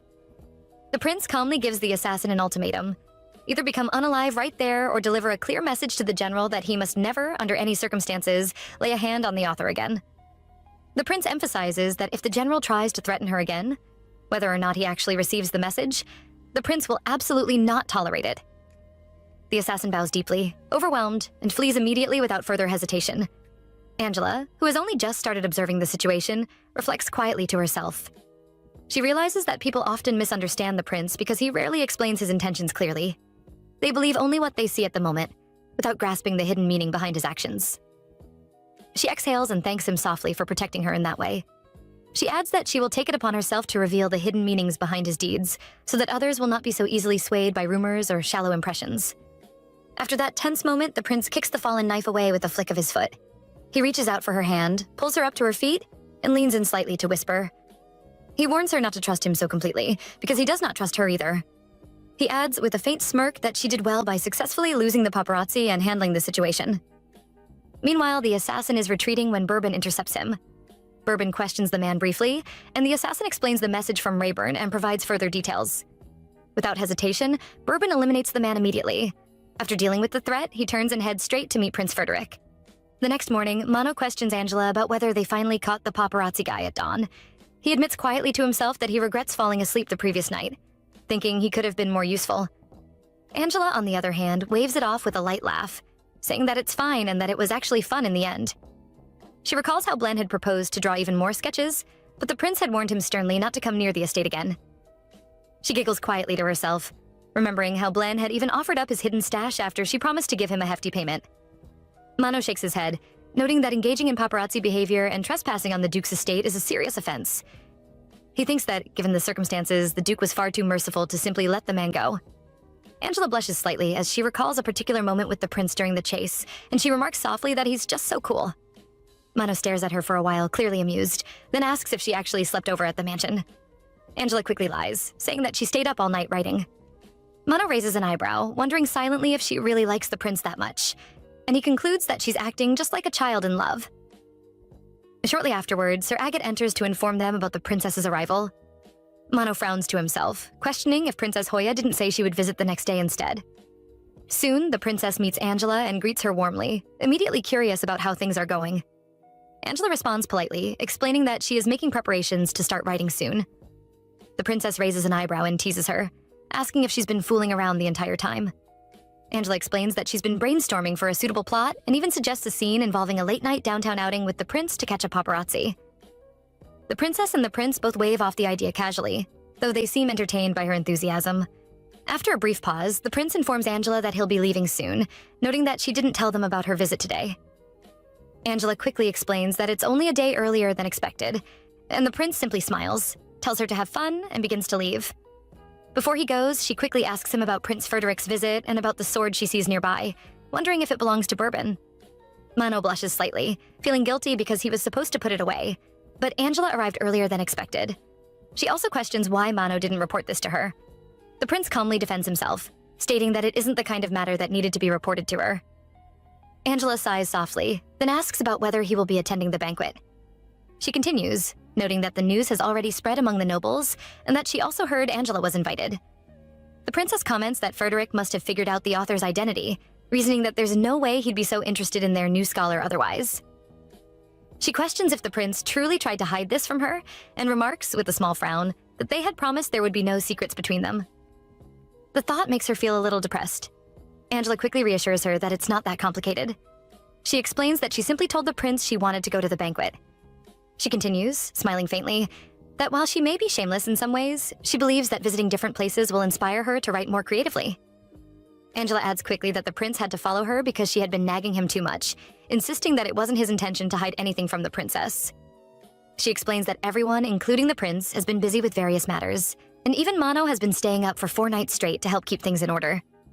The princess raises an eyebrow, questioning if that's really true. Mano nods slightly, confirming that Angela did seem exhausted from trying to continue working on her novel, despite all the distractions and interruptions.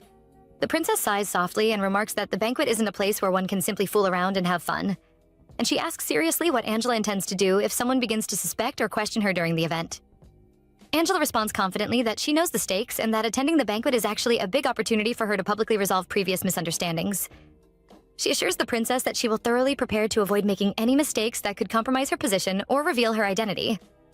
The princess frowns slightly, noting that Angela seems to be taking things a little too lightly, but the prince interjects calmly. He states that Angela is stubborn, but she's also gutsy and capable of adapting to any situation. He adds that with proper guidance and preparation, she will be able to handle the banquet successfully. Then he turns to Mano and asks when exactly the banquet will take place. Mano responds that it is scheduled in 5 days. The princess immediately yells at Angela to stand up and start walking right away to begin her practice. Angela obeys obediently, but shortly after, the princess bursts into laughter, teasing her by questioning why there are creaking noises as she walks. Humiliated but determined, Angela asks if they could help her out a little so that she could be fully ready within 3 days. She wonders quietly to herself where her sudden confidence is coming from. So, Mano puts her through her walking practice diligently.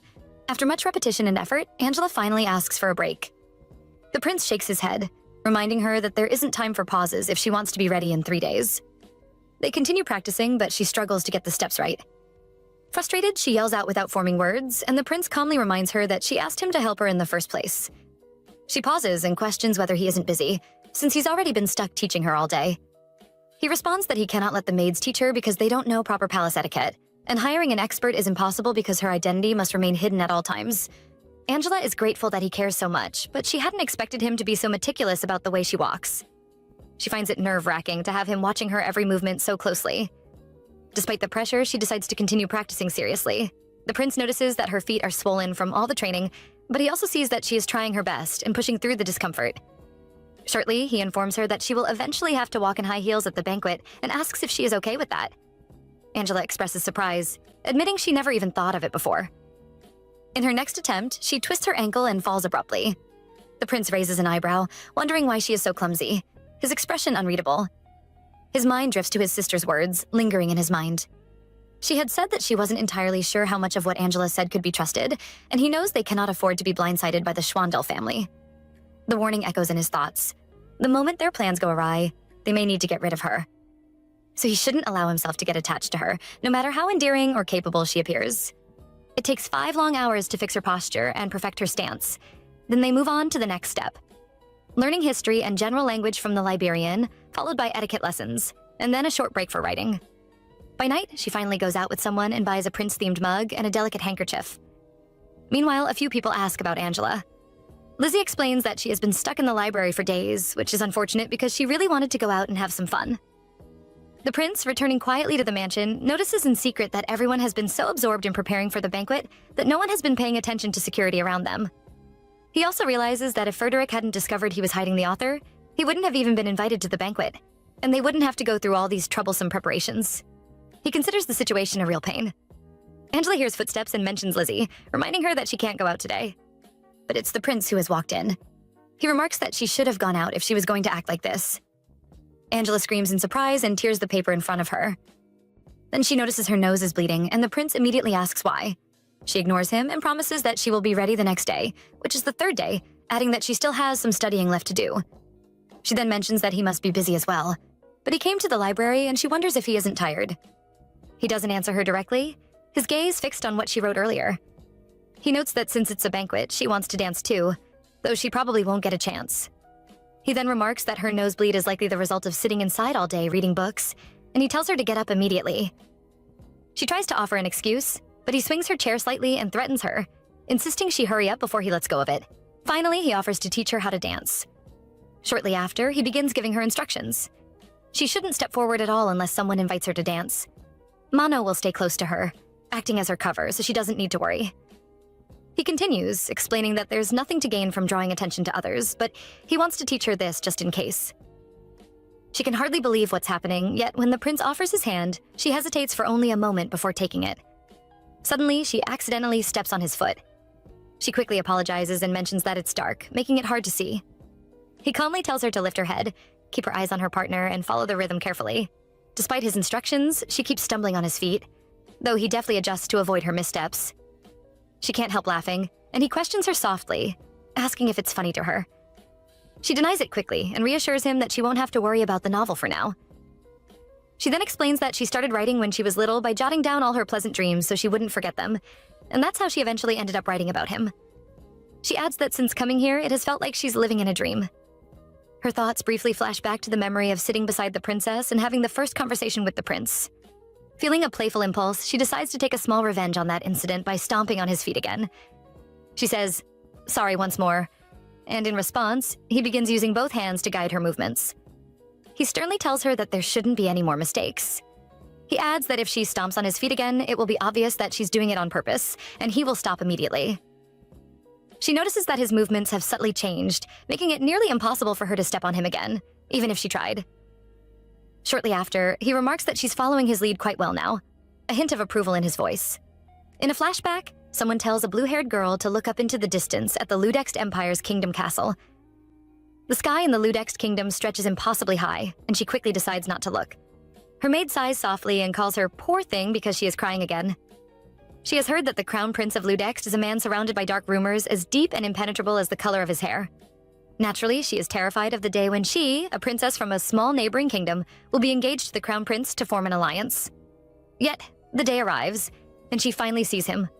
A white-haired, gentle prince. She feels a sense of honor in meeting him, her heart swelling with respect and awe.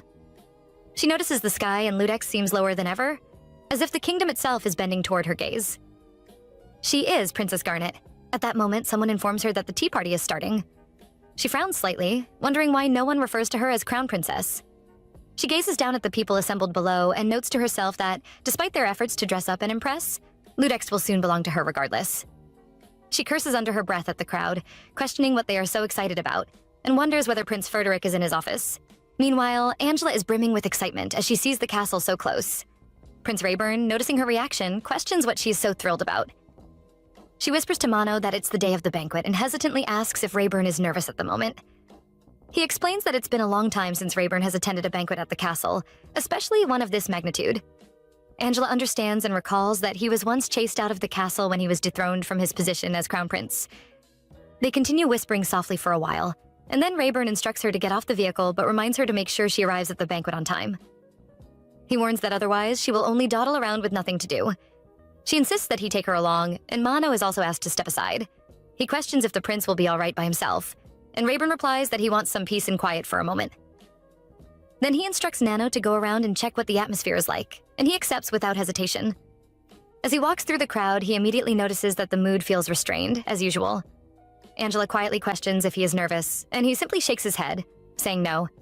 She then requests that he show her around the village. A sudden noise captures Mano's attention. He quickly looks in the direction of the commotion and hears people talking about the tea party.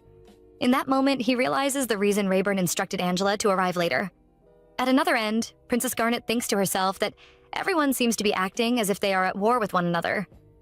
The people around her praise her, calling her the Crown Princess, which makes her blush in embarrassment. She responds politely that she feels embarrassed because they are still only engaged. Some of them ask if she is planning to announce her marriage at the upcoming banquet, while others remark that they are curious to see how handsome the prince will look when he arrives. Then someone asks if it's true that the first Prince Rayburn will be attending the banquet. The words echo in Garnet's mind. Prince Rayburn Espalindo, deep and dark. Her teacup slips from her fingers and falls to the floor immediately. Concerned voices ask if she is all right, and she apologizes, explaining that she got nervous because it has been so long since the last banquet. Soon, a lady walks in and informs everyone that she saw the first prince, Duke Rayburn. She adds enthusiastically that he is so handsome and tall, just as the novels describe him. Garnet quickly stands, announcing that she will take her leave to continue her preparations. Immediately, the conversation continues around her, and Garnet feels a wave of irritation. She notes that these people were on her side earlier, gossiping and chatting, and now they seem so easily impressed. She wonders aloud what could be so great about someone who has been dethroned and stripped of his title as crown prince. Meanwhile, the nervous Prince Rayburn quietly asks a guard about his sister, Princess Hoya, and instructs him to inform her to come see him as soon as she arrives. Suddenly, as Garnet reminds someone to call her crown princess, she bumps into a figure and instinctively turns around. Her gaze meets Rayburn's, and for a moment, time seems to pause. Meanwhile, the lady who arrived earlier comments aloud, spilling that it must feel strange for Garnet, considering her original fiancé was the first prince after all. Someone nearby warns her that Garnet is still present. Princess Garnet, meanwhile, stares intently at Prince Rayburn, trying to steady her thoughts, while he quietly notes to himself that if she truly is the princess, then she will one day become the crown prince's wife. Her maid leans closer and whispers who Rayburn is, prompting Garnet to realize that she should properly greet him. Gathering her composure, she bows slightly, and Rayburn bows in return, greeting her formally and introducing himself. Garnet is surprised. She cannot believe that the person she had once feared bows politely to her. The onlookers watch the exchange, considering it strange and out of the ordinary. Meanwhile, the General Chancellor, observing from a distance, wonders if Rayburn arrived without his usual attendants, and he is concerned about the author because the assassin he sent has not yet returned. Despite this, Prince Rayburn calmly remarks that he and his sister will greet Garnet properly in the banquet hall, leaving little room for speculation. Garnet, still curious about his expression, reaches out toward his face, questioning if he is feeling unwell, noting the worry etched across his features. She politely offers to accompany him to his room, showing concern. As he gently takes her hand away from his face, he instructs her to refrain from actions that might cause misunderstandings, reminding her that many eyes are watching their every move. Shortly after, he hears the Chancellor state that he is going to see the Crown Prince. Rayburn walks away from Garnet, leaving her to quietly reflect. She notes inwardly that his personality seems no different from the rumors she has heard, yet she cannot help but think that his hands were soft regardless. Elsewhere, in a private room, a maid refers to Bourbon respectfully as Miss, and comments that she looks very pretty with her short hair, though long hair also suits her really well. Bourbon feels awkward. Oops, she's really a girl after all, and hits the glass covering the dress. The maid laughs, thinking she might actually consider wearing it. She responds that she's still thinking about it. Then the maid asks if there's someone she wants to look good for. Bourbon thinks about Prince Frederick and remarks that she wants to make him smile. Then he notices the Chancellor passing by, and he wonders silently what kind of threats the man will try to use this time. He walks along the corridor, dismissing the guards stationed at Frederick's door, noting to himself that he will personally guard the entrance. As he continues, he overhears a conversation suggesting that Frederick shouldn't put it off any longer, but should propose in front of everyone at the banquet, so that no one can do anything foolish. Bourbon nods silently in agreement. Meanwhile, in the walkway, Garnet spots Prince Frederick approaching at a brisk pace. She wonders aloud where he is rushing to when the banquet is about to begin. He remains silent and walks past her without so much as sparing a glance. Garnet reflects inwardly, thinking that even the infamous first prince had bowed politely to her. She wonders how Frederick dares behave like this, considering he only became crown prince through a battle for the position.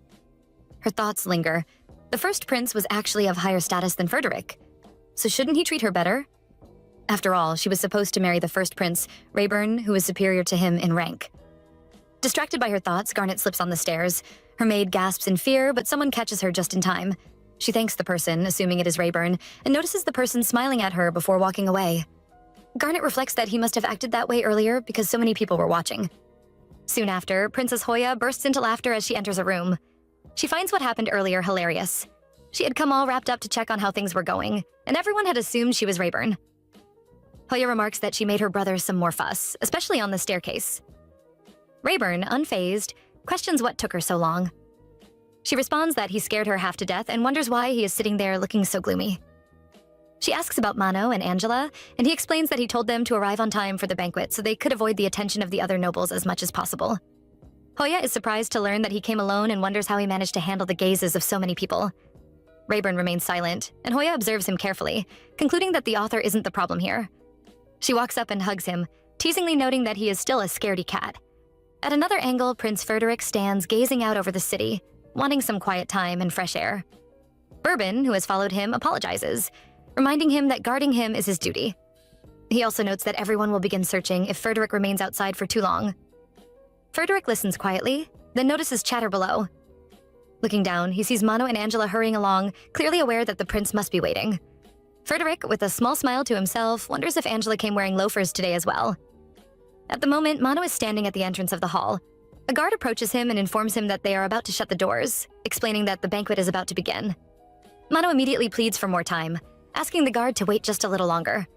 Meanwhile, Angela is nowhere to be seen. She wanders around elsewhere, clearly lost, wondering where exactly she is and how she ended up in the wrong place. Soon, an announcement echoes through the hall, declaring that Prince Rayburn Espalindo and Princess Hoya Espalindo are now entering. As they step inside, Hoya expresses her gratitude to Angela, noting that thanks to her, they are able to attend the banquet at all. Rayburn's gaze immediately shifts toward the entrance, where he notices Mano standing alone. He silently wonders where Angela could be at such an important moment. Not long after, another announcement follows, introducing the arrival of Ludext's crown prince, Frederick Schwandel, along with Vestia's princess, Garnet Osley. The Espalindo twins greet them accordingly. Garnet offers Rayburn a warm smile, while Hoya suddenly realizes that Garnet is the same lady she encountered earlier on the staircase. The recognition lingers briefly in her thoughts. The crown prince then steps forward and welcomes everyone present. He expresses his gratitude to all the guests, giving special thanks to the 2 members of the Espalindo family who led their nation to victory. He also thanks them sincerely for accepting the invitation and honoring the banquet with their presence. As the speech continues, Hoya quietly tells Rayburn not to cower, reminding him that things are different now compared to before. Just then, a door opens unexpectedly, drawing attention. Angela walks into the hall, apologizing openly for being late. Hoya immediately wonders why Angela entered through that particular entrance, while Mano subtly signals her from where he stands. Murmurs spread among the guests as people begin to wonder who she is, questioning her audacity to walk in while His Highness is speaking. Some remark that she has no class or dignity, while others speculate that she might be an undercover paparazzi. As Angela walks down the stairs, Mano steps forward and offers her his hand. The murmuring slowly changes. The guests begin to reassess her presence, concluding that she actually carries herself with grace. Curiosity replaces criticism as they wonder which family she belongs to. Some of the men even begin to express interest, already thinking of asking her for a dance. Hoya then recalls a recent incident and questions whether Angela is the same person who could not walk straight a few days ago. She notes to herself that Rayburn seems to be the only worrywart among them. Rayburn, on the other hand, smiles faintly and remarks that Angela appears to be quite an interesting person. Hoya reacts with visible surprise at his comment.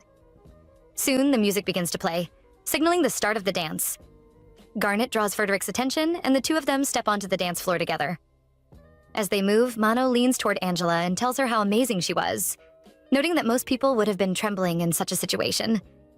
He also observes that she seems calmer than usual today, and comments on how luxurious the entire place feels. Angela listens, then wonders aloud how it must feel to dance in a place like this. Meanwhile, Mano casts a sharp glare at the 2 men who keep staring at Angela, his expression clearly displeased. They soon recognize Mano as Rayburn's knight. Angela turns to Mano and questions whether he thinks she looks strange standing there. He answers calmly that she does not.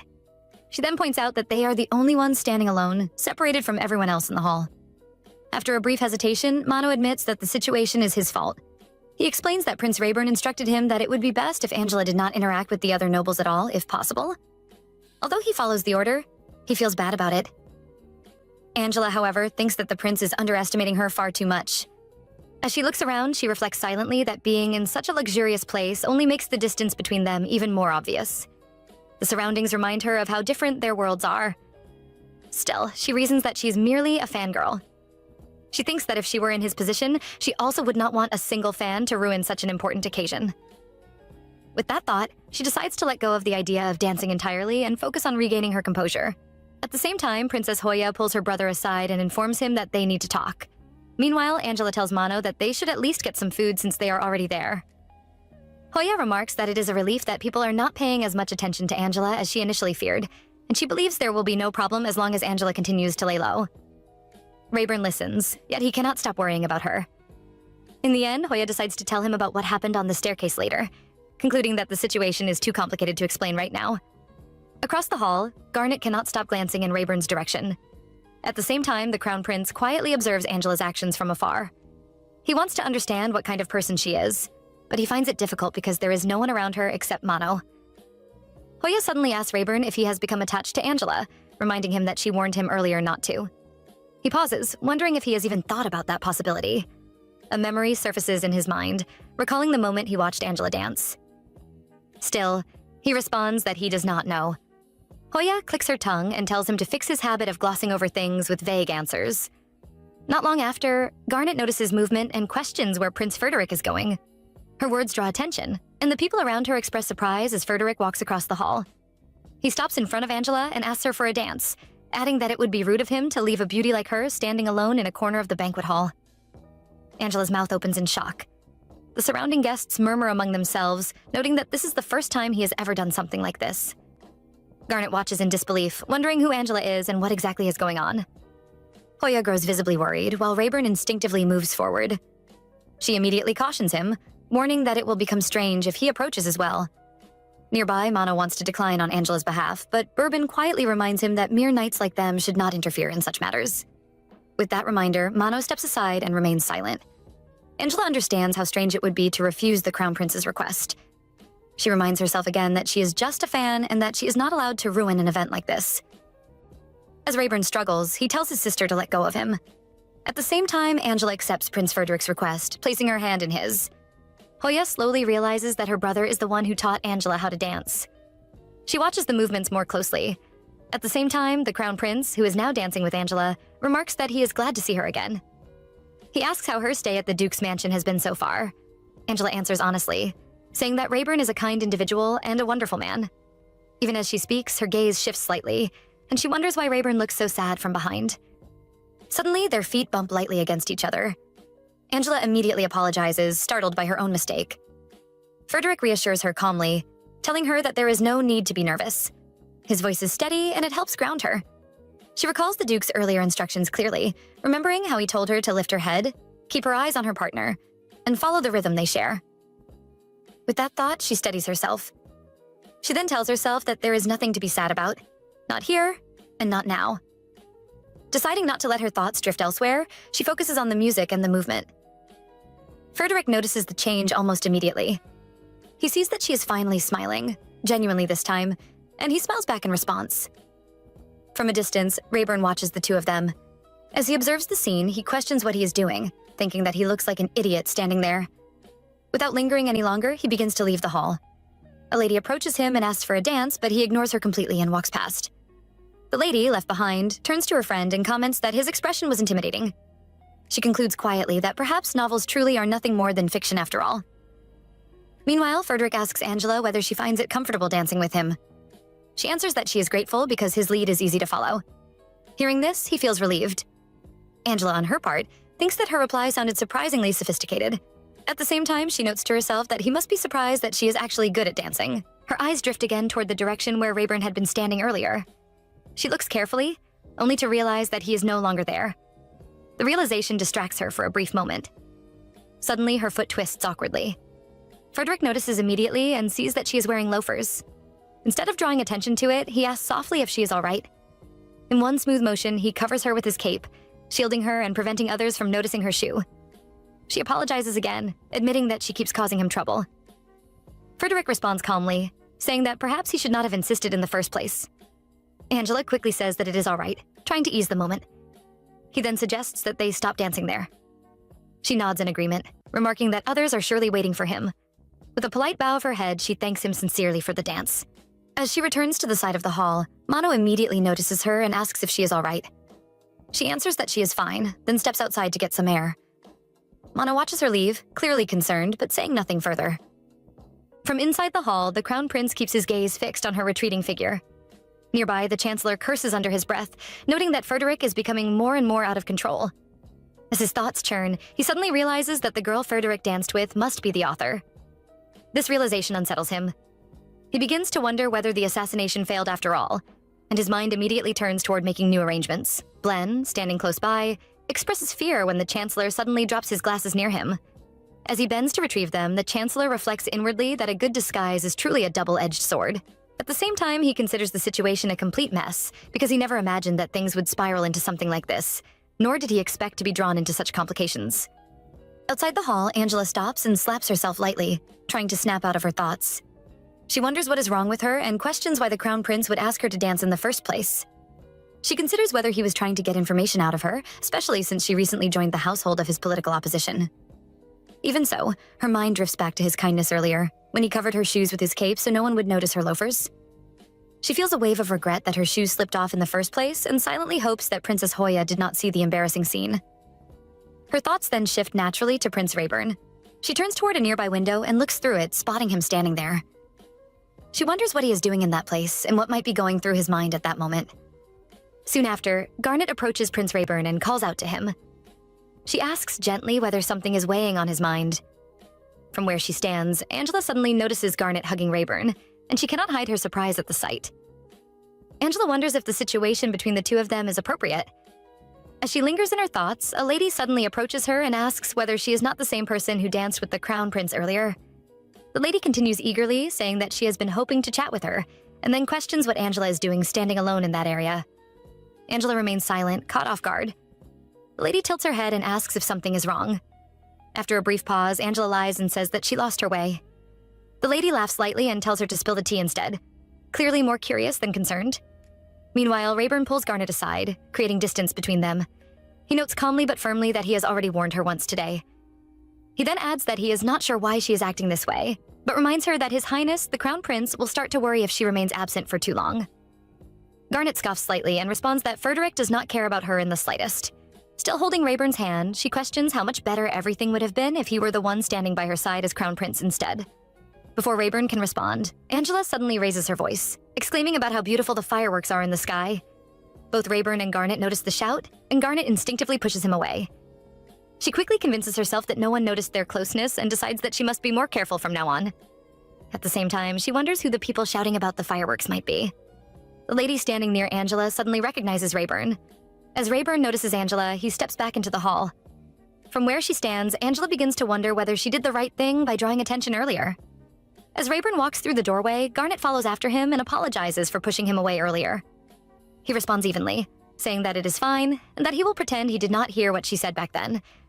Garnet, however, interprets his calmness differently. She believes that he must have feelings for her as well and questions him about it directly. Rayburn makes his stance clear, stating plainly that he never had feelings for her. With that, he turns and walks away, leaving her behind.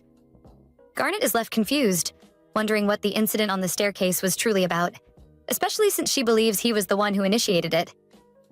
As these thoughts linger, she recalls the moment the twins entered the hall earlier and remembers noticing Rayburn's sister. She thinks to herself that no one would be able to tell the difference between the twins if Hoya dressed like a man. So she wonders if Princess Hoya played a trick on her. Meanwhile, Mano, who is standing at the entrance, notes that Angela is taking an unusually long time. Suddenly, he hears a lady telling others that she just met Angela, and he assumes that Angela must be feeling better now. Hoya then calls Mano's attention. He responds and explains that he was about to leave to find Angela. She gives him a task to carry out while he searches for her. Angela is sitting in a quiet room as thoughts run through her mind. She notes that if she asks the prince about what happened earlier, he will not tell her the truth. Glenn walks in carrying several glasses. She immediately yells that he is there without the prince's permission again, and she adds that she will report him. Blen is surprised to see her, but he promises to give her just one paparazzi drawing. He pleads with her not to report him, explaining that this work is his lifeline. She commends his drawing skills, noting that they are as good as ever. He is pleased that he has won her over, and she remarks that it is nice to see him there. As she looks through his drawings, she asks why he drew the crown prince so well while she looks somewhat odd in the same piece. He explains that he simply added her to the drawing. She responds that there is a clear difference in treatment. He notices her expression and asks what is wrong, then tells her to hand the drawings back to him. She asks why, and he tells her that she looks depressed. He then questions her directly, asking if she is planning to ditch Prince Rayburn for the crown prince just because she danced with him once. She responds that he has it wrong. She explains that it is only because Rayburn looks so different here at the castle. Her eyes are filled with tears, and Blen thinks of her as a dummy. At that moment, Mano spots the two of them from a distance and immediately grips his sword. Blen curses her and hands her a drawing, saying that is the only one he can give her. She complains about how she looks in it, and he remarks on her face. She tells him to keep quiet and asks for a more decent one. Meanwhile, Mano pulls out his sword but notices someone close and attacks, only to realize it is Prince Rayburn. Rayburn questions whether his sister ordered Mano to raise his sword against Angela, then adds that Mano is even pointing it at him, and asks whose knight he truly is. The earlier noise causes Angela and Blen to flee. As she runs, Angela wonders why she keeps avoiding Rayburn ever since she came to the castle. The drawing slips from her hand and falls. She picks it up, thinking she truly wanted a different drawing because this one reminds her of how Rayburn looked back then. She wishes the other half of the scene did not exist.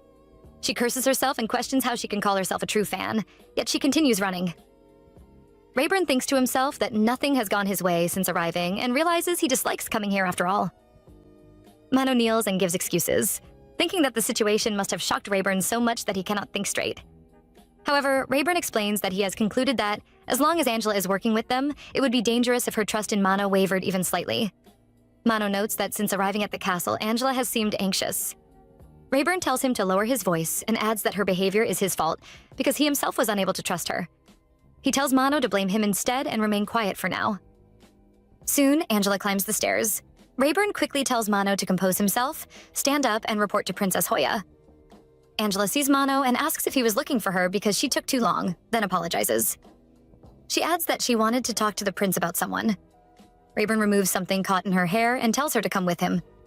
She is surprised when he pats her head, and the two of them leave together. Behind them, Mano is left standing, regret creeping in as he thinks about what he was about to do.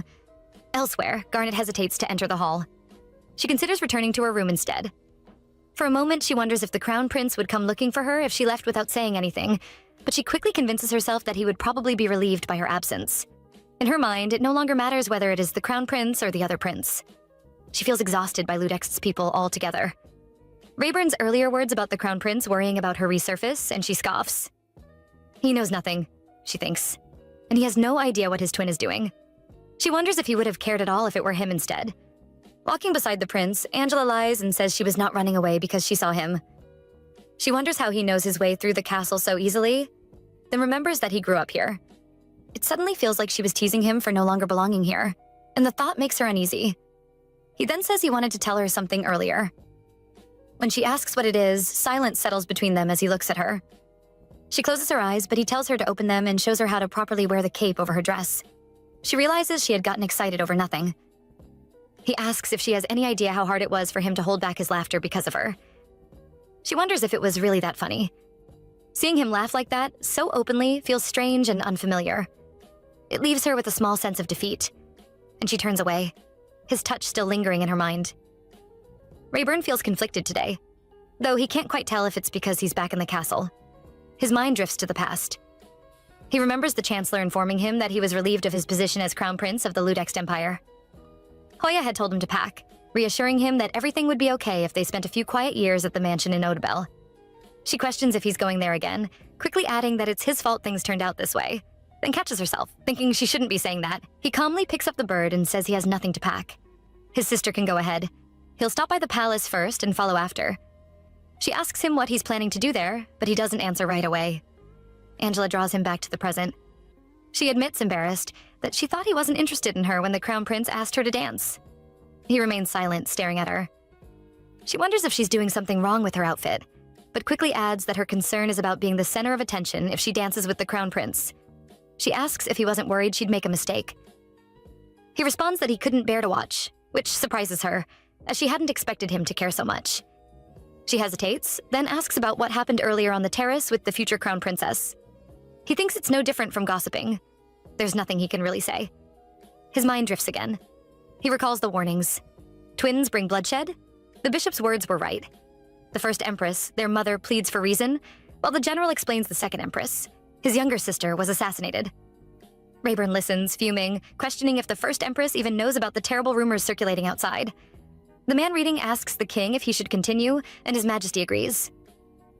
Back in the present, Angela wonders why he isn't answering her like usual. She shrugs it off, noting that he looks handsome today. She chats casually, guessing he's lost in thought, then suggests they head back to the palace. Meanwhile, Rayburn recalls more of the past. His sister had warned that she couldn't stop him from going if he had to, even amid everything happening. He would have to take an ordinary carriage. Old Man Mac, their coachman, and nearly everyone else had already left. She may not know what's waiting there. Rayburn's attention snaps back as he sees her moving to leave. He stops her gently, saying he's afraid and can't explain what happened on the terrace just yet. She smiles and responds that she can't wait until he's ready to explain. Then she admits that she thought he approached her because of what she just said. Curious, he asks what she meant, and she tells him she said she wanted to dance with him. He feels like laughing, but instead remarks that she really never changes. An insect flits around them, landing briefly on their hands before flying away. Finally, he agrees to dance, noting that she's worked hard all week, but he insists they stay here, as he isn't going back to the banquet hall. She accepts gladly. Meanwhile, in the hall, Princess Hoya reflects on Rayburn. Ever since she saw how heartbroken he was after losing a baby bird he'd grown attached to as a child, she's always wanted to take care of things before Rayburn could get too attached. She hated seeing him whine when they shared the same face, but when the time came, she doubted herself and pushed the decision to Mano. If Mano and Rayburn chose to trust Angela, she reasons, then Angela must be worthy of that trust. Gossip spreads that Rayburn apparently rejected some ladies rather harshly earlier. Some people wonder why the new scholar isn't present, noting they had so many questions for her. Others say that Madame Lowell went to look for her. Meanwhile, many consider the Crown Prince reliable because he is staying until the end of the banquet. Someone approaches Rayburn to ask about the Princess Garnet announcement. He declines, noting he has nothing to announce. With the chatter around him, Hoya steps forward and asks one of the nobles to dance. Mano is surprised and wonders if she thinks everything will turn out fine, since new rumors are bound to spread after the banquet. She calmly responds that things are going the way Frederick wants for now, but it doesn't matter. As long as the author is on their side, they only need to keep their focus on the bigger picture. Outside, Glenn is absorbed in sketching Rayburn and Angela as they dance. He feels relieved, finally able to put effort into a scene he truly wants to draw. Lady Lowell and the others notice the pair dancing and are surprised by how beautiful the scene is. They remark that Rayburn looked cold earlier, but now, he clearly has a romantic side, just like in the novel. The General Chancellor overhears the ladies discussing the story and mutters in frustration, noting that they're really getting on his nerves. Back then, the General Chancellor wondered how long Frederick intended to keep whining. He remarked that his mother would be upset to see him like that, then handed him a robe and instructed him to wear it. His Majesty was holding a conference that evening regarding Crown Prince Rayburn. Frederick asked fearfully why, but the Chancellor told him not to ask unnecessary questions. He added that it was for his older sister, so Frederick just needed to obey. It's all a dream. Frederick wakes up thinking he didn't expect disobeying his uncle's order to marry to be this exhausting. He remembers that he didn't even go see him after the ball and wonders if his uncle has finally given up, but he knows better. He wouldn't give up so easily. Outside his room, the guards change shifts. The one leaving breathes a sigh of relief, saying he'd rather guard the underground prisons than stand idle here. Shortly, Frederick notices an insect jump onto the novel on his table. He decides to step out for some fresh air. At Rayburn's mansion, he arrives at the author's library. The lights have been on since dawn. A note on the door reads, "Hard work in progress, do not enter." He opens it anyway, thinking he knows her well. She will catch a cold and complain all day. On the table, another note reads, "Ms. Librarian, if you see this, please keep it a secret from the prince. I'll be back soon, and I doubt he'll let me out at night." Walking with Lizzie, Angela says it's so nice to finally go on a walk now that the banquet is over.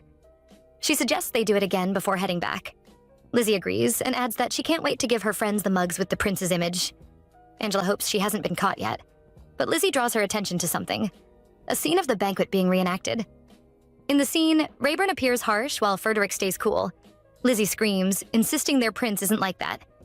She also notices that this is the first time the mugs haven't sold out and wonders if something unusual really happened at the banquet. Angela admits she isn't sure. They overhear rumors that Frederick only showed his face briefly at the banquet before leaving, which some consider rude. Others say he lets his knight do all the work. Angela decides to work hard on the sequel. Soon, a masked person approaches the two girls. They realize he is the octopus vendor, a die-hard Duke fan who always defends him and talks about the novel. As he comes closer, the scene of Angela dancing with the Crown Prince plays in their minds. Lizzie asks what it was like to dance with him. Angela thinks back, remembering that at that moment, the Firefly's light was far prettier than the banquet hall's lights. The masked man standing beside them leans closer and says the rumors about Angela dancing with Prince Rayburn in the garden seem true. Angela freezes for a moment, then realizes the man is the Crown Prince. He whispers for her not to shout, explaining he came out in secret.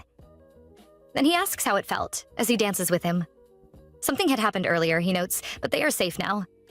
Angela apologizes for causing him so much trouble. He smiles and says it's thanks to her friend that he was able to escape after all. She laughs, marveling at how things turned out this way. A moment ago, people around him recognized him when Lizzie yelled. Angela feels flustered as the paparazzi chase them on horseback, but somehow she manages to get on a horse herself. Now, the Crown Prince tells her he should apologize. It's his fault for not knowing the way and for needing her help. Angela is glad she could assist. She can hardly believe she met him this early in the day in a place like this. She decides to watch her words and leave quickly, fearing she might make a mistake. Still, she guides him, describing the path he should follow to reach the castle as she dismounts. He remarks how lucky he is to have met her after getting lost on the streets. Angela wonders why he came alone. He explains that it's hard for him to relax in the palace. So many nights, so many responsibilities, and he couldn't stop thinking about her. Especially after she left him mid-dance at the banquet. Angela feels a pang of guilt. He continues, noting that he's always tied up in the castle, so finding his own way is difficult, which is why he got lost. Angela wonders what he means by tied up, recalling how, back when they were children, Rayburn would tremble whenever she got close to the birdcage he was trapped in. She wishes she could go back to those days and comfort him, but then she knew nothing. She calls to the Crown Prince, asking if he'd like to take a short walk nearby. She adds that it seems the castle was stifling him. She realizes she spoke to him as if she were talking to Rayburn, and quickly apologizes if it sounded inappropriate. He dismounts and admits it's the first time anyone has offered that to him. Then he requests that she show him around. Angela notices the pure joy on his face. He smiles like a child, and there's no way it's an act. Meanwhile, Prince Rayburn searches for Angela, concerned. People around continue talking about him as he looks around. They find him scary, having heard how he drove away the nobles at the banquet. Shortly, he shows them a sketch and asks if they've seen the person in it. They recognize her as Antenna, as they normally call Angela, and say they saw her earlier. They explain that she went toward the back end of the street on a horse with someone wearing a red cape. He echoes, "A cape?" They confirm it. He wonders if it's one of the Chancellor's men and fears she might be in danger. Without hesitation, he hurries toward the path. The two people are thrilled that the prince talks to them. They quickly get into their carriage, deciding to follow him and notice his hands trembling. Meanwhile, Angela can't believe she's going on a walk with a member of the prince's political opposition. Soon, she notices that the merch vendors from the night market are still around. The Crown Prince comments on how much there is to do in the dukedom. A woman approaches, asking if he's cosplaying as the Crown Prince. She jokes that he would also look good dressed as the prince from The Rise and continues marketing her goods. Wanting a break from the merchandise, Angela suggests they try the dart games. The Crown Prince notes that it's harder than archery. As she plays, she asks him questions and eventually wonders what he thinks about coming for walks occasionally with the future Crown Princess. She reasons it must be suffocating for her to stay in the castle all the time. Shortly after, she wins first place. The man in charge marvels at her skill and prepares the prize. She whispers that she wants to give the prize as a present to the Crown Prince. She collects the prize, a doll of Rayburn holding a rose, and decides to keep it. The Crown Prince nods, noting he can't bring the doll with him back to the castle. He thanks her for the day, saying it was fun. Angela admits she was worried she'd only be a nuisance. They approach the horse he had checked in earlier. He calls her and asks if she knows why he requested a dance from her at the banquet. From afar, Prince Rayburn spots them. He expresses surprise and thinks he should have at least brought a dagger along. As he approaches, he grabs a crate from a carriage, noting that he's borrowing it for a moment.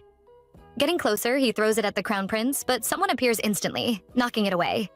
He thinks there might be more than one of them, only to notice it's Frederick. Meanwhile, Bourbon, who blocked the item earlier, apologizes for tailing him and notes that it's time to go back since he's been away too long. Holding his hand, Angela asks if His Highness is hurt and wonders who would dare do such a thing. She thinks it might be Rayburn. People around are already talking about the incident. Frederick decides to take his leave before things escalate further. He tells her to pass his greetings to the Duke, since the Duke will probably know it was him. She accepts and asks what he was about to say earlier.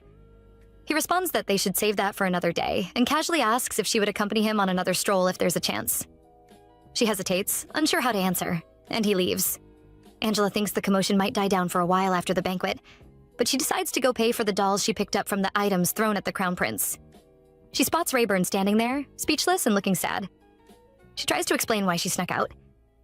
He is about to say something when someone throws an egg at him, questioning why he is dressed like the prince so early in the morning. They claim the novel was just a ploy to boast the Duke's image and call it a waste of money. He ignores them and covers his face. Angela moves closer, asking if he's all right. She notes to herself that he probably didn't know the crate he threw was full of merch, but people might still misunderstand. He admits that even if he had known, he still would have thrown it. Angela feels sad. In his mind, he reasons that it was